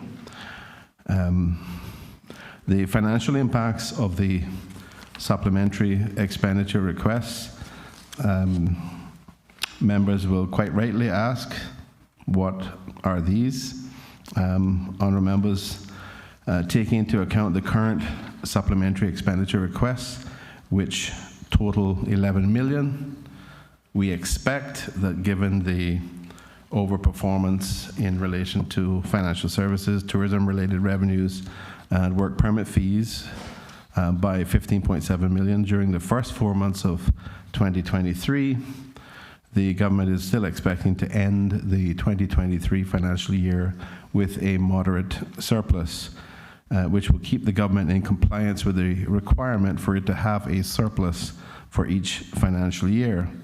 The debt servicing ratio of 9.9% projected for 2023 will not be adversely impacted by the requests now before the committee. Similarly, the net debt ratio projected at 2.8% for 2023, which is significantly below the upper limit of 80%, and hence in compliance with the ratio, will not be adversely impacted by the requests now before the committee. Also, the net assets position of the government, which reached 2.2 billion as at 30th April 2023, is also not expected to adversely be impacted by the request now before the committee. After taking into account the supplementary expenditure requests now before the committee and assuming these are approved, cash balances of approximately 552.7 million expected at, or projected at 31st December 23 will not be significantly reduced by the request now before the committee, and are certainly more than sufficient to meet the minimum 90-day operating expenditure coverage. Honorable members, I can say that none of the FFR ratios, the debt servicing ratio, the net debt ratio, the cash reserves ratio, and a positive net assets position that government must satisfy are in any danger of becoming non-compliant because of approval of the supplementary expenditure request now before the committee. So, honorable members, let us look at the first item on the schedule. That is EA4, land purchase for an amount of $4,563,830. Are there any questions on this item? Yes, Mr. Chairman. I'll give it to the. Thank you, member from West Bay West. Honorable member for Red Bay. Thank you, Mr. Chairman. Mr. Chairman, I just would ask if the minister could provide details as to this expenditure.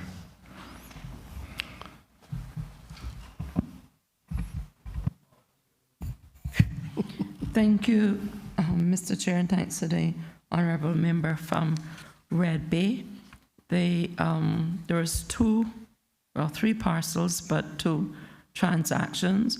The first one was for $785,000, and it was from Brack Ventures Limited on the south side of Cayman to extend and offer additional public beach where you would think of the normal, regular public beach.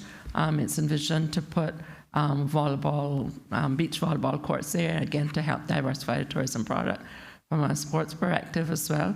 And so it's to the immediate west of the current public beach. That's the first piece.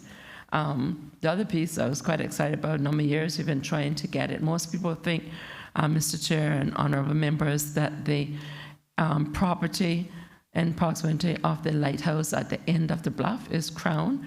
In fact, it isn't. It's just barely the road area around the lighthouse. And so we've understood that 85 acres was for sale of Peter's Cave for what we thought, and lands and survey as well, a reasonable price.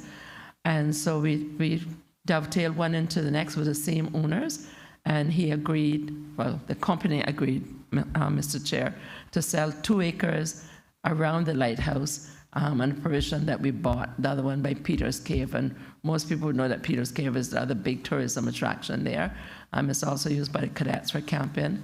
And we are quickly running out of those types of deals on the BRAC, especially since COVID, and a lot of persons come into the BRAC when they couldn't get to go overseas. A lot of, thankfully, local persons have acquired property on the BRAC, and we didn't want to find ourselves in a situation that in years to come when the government acquired it, just for a quarter acre, half acre, we're paying what we're paying for 85 acres. So that's what this amount is for, honourable member from Red Bay. Mr. Chairman, I want to thank the minister, but did she finally just say that they bought 85 acres? Well, it's 87 in total, 85 on the Peters Caves area, and 2 acres around the lighthouse. Marvelous. Thank you.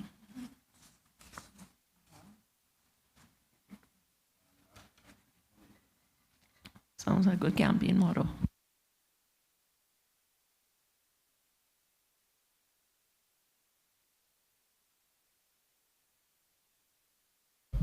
Thank you very much, Minister or Deputy Premier. Are there any other questions on this particular item? Honourable member from West Bay West, I think you had a question. You gave way. So, Mr. Chairman, my question has been answered. I didn't know where the property was. Okay, sir. All right, thank you very much. So, I just got one area in West Bay. I want to buy two.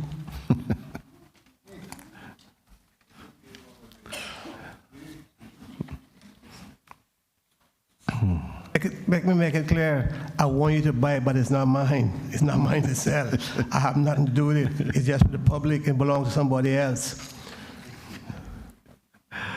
okay. Okay, all those, can I assume then that no further questions? I'll put the question. All those in favor of supplementary expenditure EA4 for land purchase, $4,563,830, being approved pursuant to Section 12(2) of the Public Management and Finance Act, please say aye. Aye. And those against, no. The ayes have it.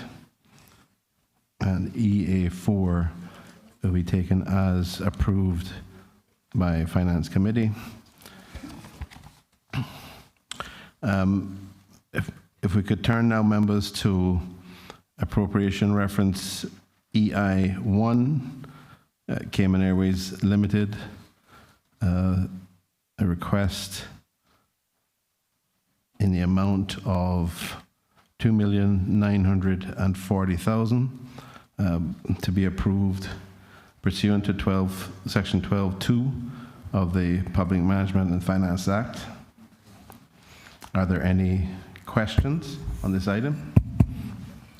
I should have anticipated. Thank you, member for Cayman Brac West and Little Cayman. Thank you, Mr. Chairman. Mr. Chairman, could I ask for an update? This is $2,940,000. The reason for the appropriation is for the acquisition of the third twin otter. If I could get an update on that. Thank you, Mr. Chairman, and thanks to the member from Cayman Brac and Little Cayman. In the absence of the Minister of Tourism, I'll hand this over to the Cayman Airways CEO.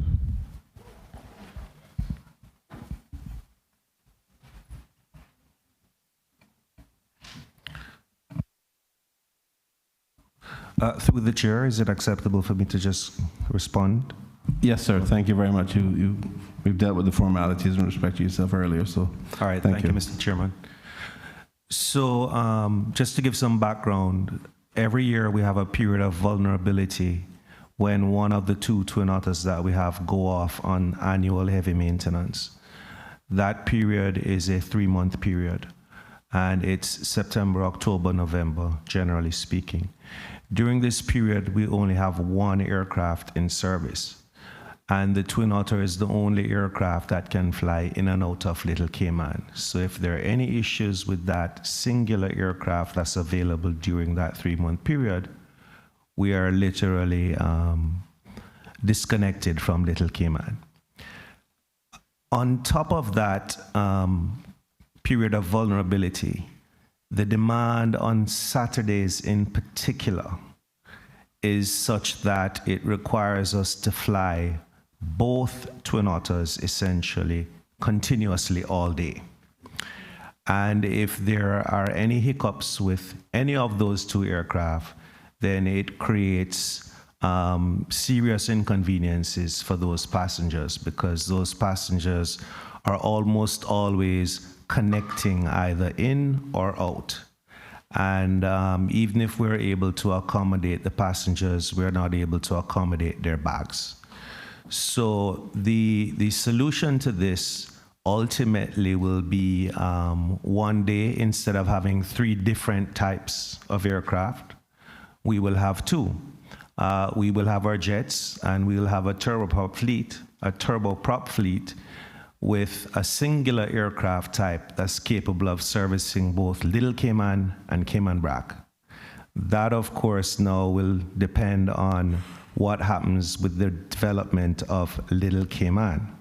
But we know for the short term that is not a solution to the problems I just described earlier, being that 3-month period of vulnerability and just the sheer lack of capacity that's needed on Saturdays. So the only viable solution is to acquire a third Twin Otter. So that's the background as to why it came about. As to where we are in the process, we have already published an RFP through the Public Procurement Office, and we actually are seeking to purchase an airplane ideally, but we didn't want that to be the only option that we could pursue, because these aircraft are generally very scarce to begin with. So there may not be an aircraft available for purchase, but there may be one that's available for lease. As it turned out, when we published the bid, we received two applications for consideration. One was an offer to lease, and one was an offer to sell to Cayman Airways. The lease price that was proposed for the aircraft was one which would not make any good financial sense for Cayman Airways. For an aircraft that's the type of the Twin Otter, the beauty about this aircraft, although they're generally very old aircraft, they are not pressurized aircraft, and they do not fatigue at a very rapid rate. So you will find that these aircraft can easily fly for 40, 50, 60 years. The two that we operate right now are GEMs, and they're 44 years old. So that is the market that we're looking at. We're looking at acquiring a third aircraft that's essentially identical to the two that we operate now.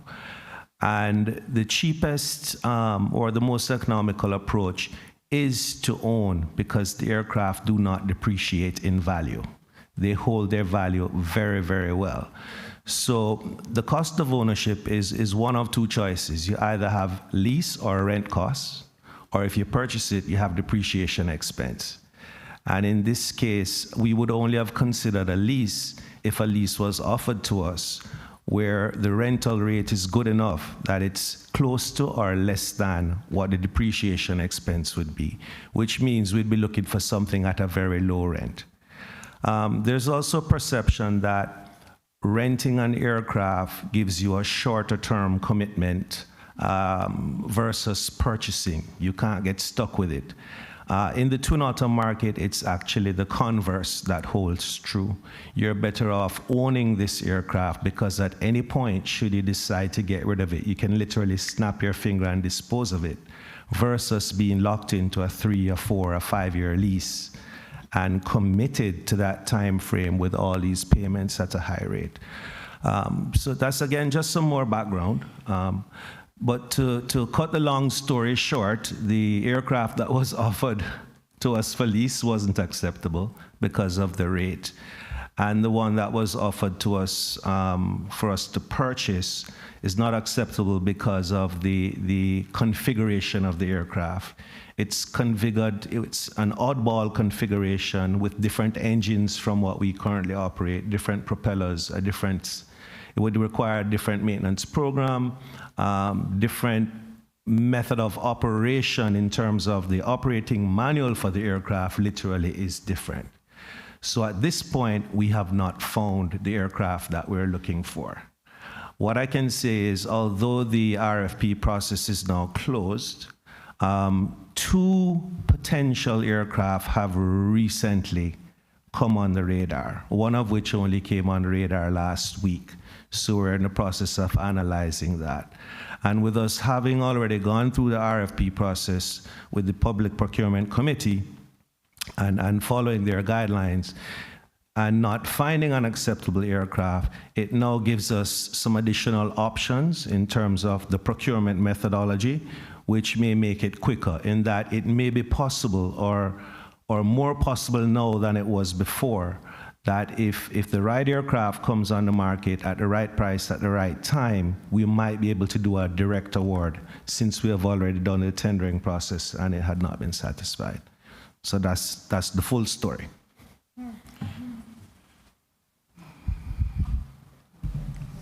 Thank you for that detailed response, CEO.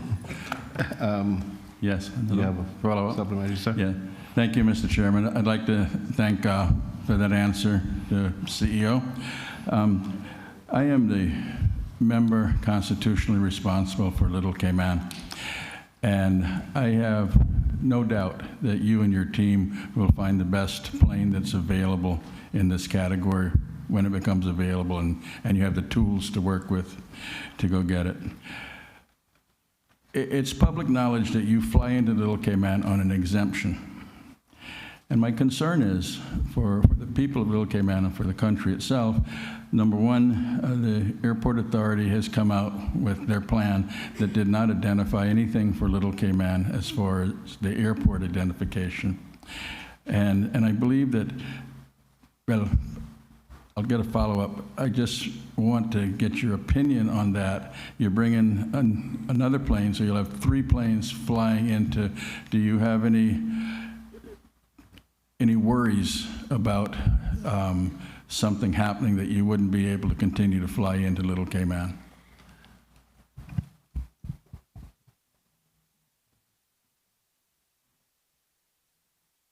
I would like to answer this one very carefully, because I have, based on the knowledge and information that I have now, bear in mind, Cayman Airways is the current operator of the aerodrome. Through you, Mr. Chair, if there's sensitivity to the answer, I'm okay with that. I don't want to put you in any peril whatsoever.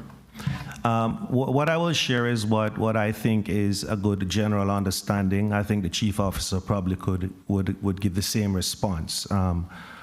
Maybe I should ask him to do it, but I think we'll be pretty much on the same page. So if he doesn't mind, I can. But the understanding we have is that, and again, I'll give a little bit of a background. So the Civil Aviation Authority has been issuing an exemption to Cayman Airways to operate that aerodrome for its own purposes. So Cayman Airways is the operator of the aerodrome. And the exemption is to allow an aircraft that has more than 9 seats, that's certified with more than 9 seats, to fly in there. Because the aerodrome is perfectly legal and certified for operations with 9 seats or less. It's when you go above the 9 seats that the issue arises.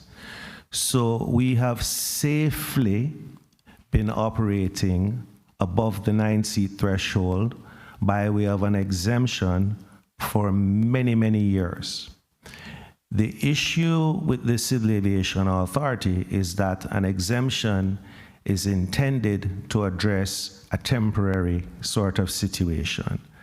And they're now at a point where the understanding I have is, because they also receive oversight from Air Safety Support International, which is a division of the UK Civil Aviation Authority.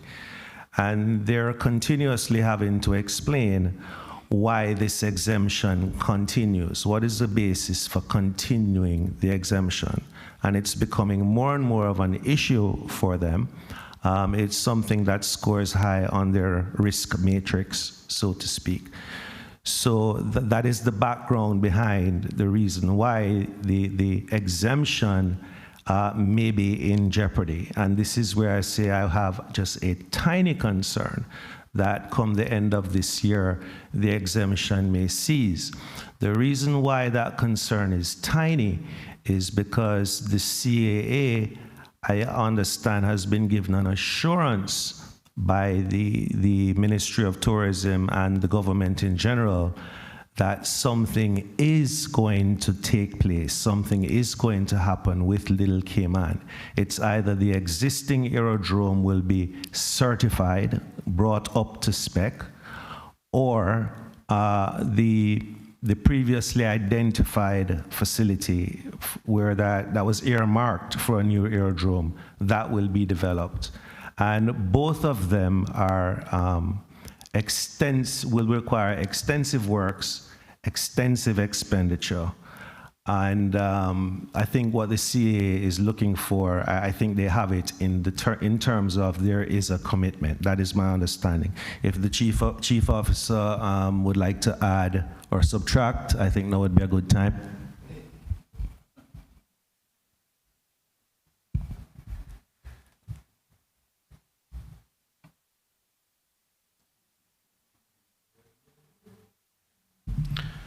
CO, Mr. Barton. Thank you, Mr. Chairman. Through you, sir. So just to corroborate what CEO Worms is saying, I have received correspondence in the ministry from the Civil Aviation Authority.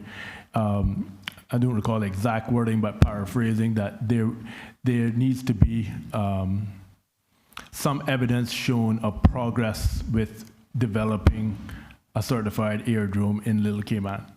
And examples of that progress or evidence was cited as things like site surveys or an environmental impact assessment being completed on property in Little Cayman. And what the ministry is proposing in the 2024-2025 budget is to include funding for those kind of studies in the next budget.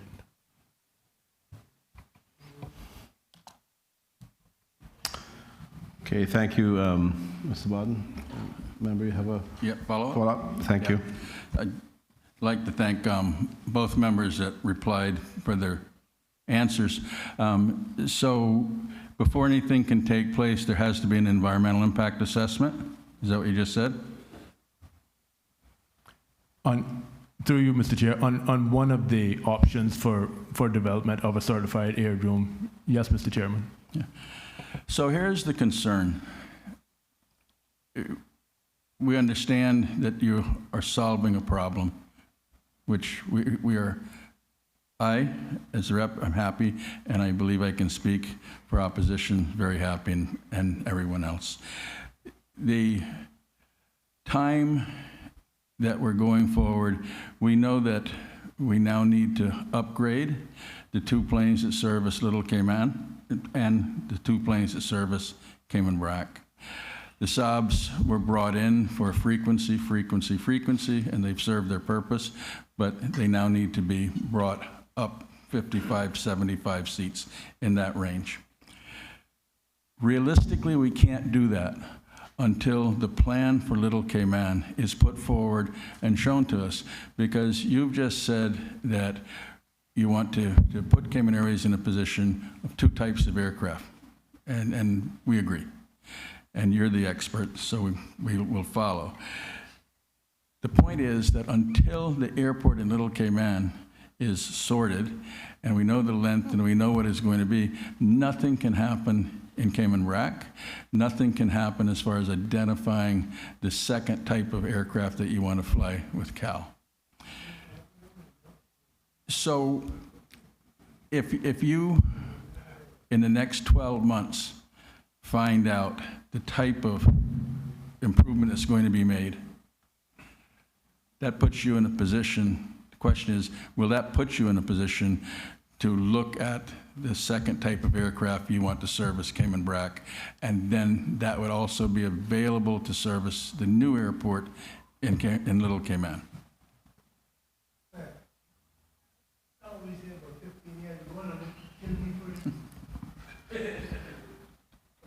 Through the chair, that would be, what you have just stated would be a very fair and accurate assessment.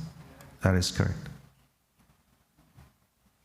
Through you, Mr. Chair, I'd like to again thank both members for their answers. Thank you all very much. Thank you, gentlemen, and thank you to the member. Sorry.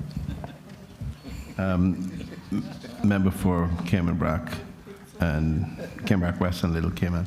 Honorable Leader of the Opposition. Yeah, sir. A couple of questions for the CEO. Mr. Worms, you mentioned the age of the aircraft, 44, 45 years old. Not getting on by any stretch. of your imagination with an aircraft, how is the reliability of those planes holding up? They're still extremely reliable. One of the secrets to their reliability is, of course, their simplicity. But at 44 years of age, the avionics suite, for instance, that's on those aircraft, they're now dated. And one of the things that we intend to do is invest in the 2 aircraft that we have and upgrade their avionics suites, because the value, what we will put into it, that value will be retained, and we will be able to realize it back when we dispose of those aircraft. So we do plan to upgrade the avionics, and that will take us back to the levels of reliability that we had when we first started operating these aircraft 15 years ago. Because like I said, we've always had this period of vulnerability every year, 3 months out of the year. But if you were to take note and go back the 15 years that we've been operating these airplanes, you'll find that it's really just in the last 4 or 5 years that we've been having these hiccups. Because yes, the aircraft are not as reliable as they used to be. And I think you said, I get from what you have said tonight that this 3rd aircraft will be added more for redundancy purposes. Redundancy, as well as in allowing us to increase the capacity on Saturdays when we don't have enough capacity right now with the 2. Okay, so I guess, would you anticipate then having to hire additional crews in order to crew that aircraft, particularly on the Saturdays? Not at this time. The crewing levels that we have already projected and what we're working with, we have already taken that into account. So we're ready to take on the 3rd airplane and ready to increase the flying on Saturdays by maybe 30% with the existing crews that we have. Okay, thank you. Thank you very much. Are there any other questions from any other members? If not, can I ask all those in favor of supplementary expenditure with respect to EI1, Cayman Airways Limited, in the amount of $2,940,000, to be approved pursuant to Section 12(2) of the Act, the Public Management and Finance Act, please say aye. Aye. Those against, no. The ayes have it, and EI1 is approved by Finance Committee. If we could turn now, members, to appropriation reference EA36, miscellaneous road surface upgrades, section 12, miscellaneous road surface upgrades for an amount of $2,500,000 being approved pursuant to section 12(2) of the Act. Are there any questions? Okay. So if there are no questions, I will ask all those in favor of supplementary expenditure with respect to EA36, miscellaneous road surface upgrades, for the amount of $2,500,000 being approved pursuant to section 12(2) of the Act, please say aye. Those against, no. Don't hear any. The ayes have it, so EA36 is approved by Finance Committee. So members, if I could then turn to appropriation reference HES1.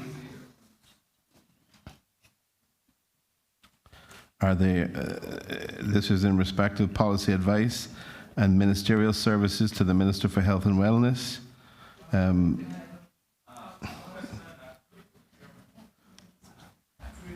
The chairman have a question on that. Yeah, I still got a question.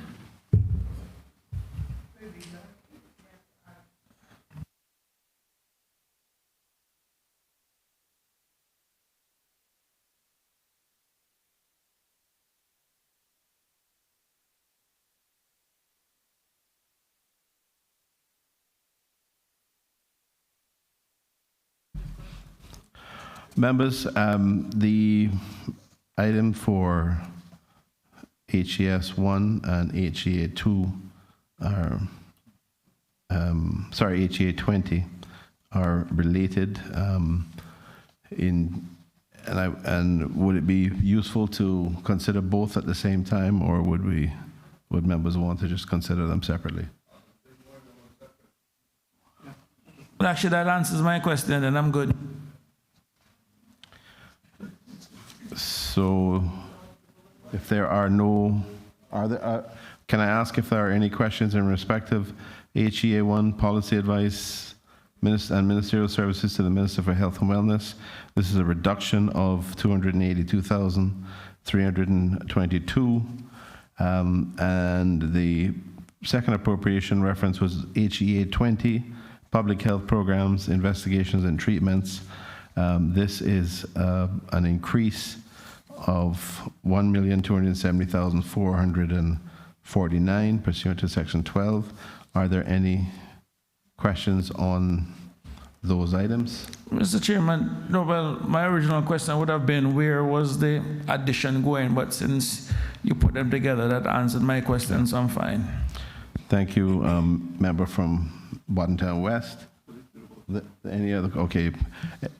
I'll take it that there are no other questions. So all those in favor of supplementary expenditure with respect to HES 1 for an amount, a reduction of 282,322, and HEA 20 for an increase of 1,270,449, being approved pursuant to Section 12(2) of the Public Management and Finance Act, please say aye.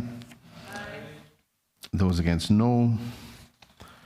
The ayes have it, and we will take those two items, HES 1 and HEA 20, as being approved by Finance Committee.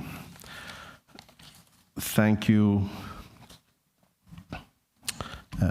Thank you very much, members.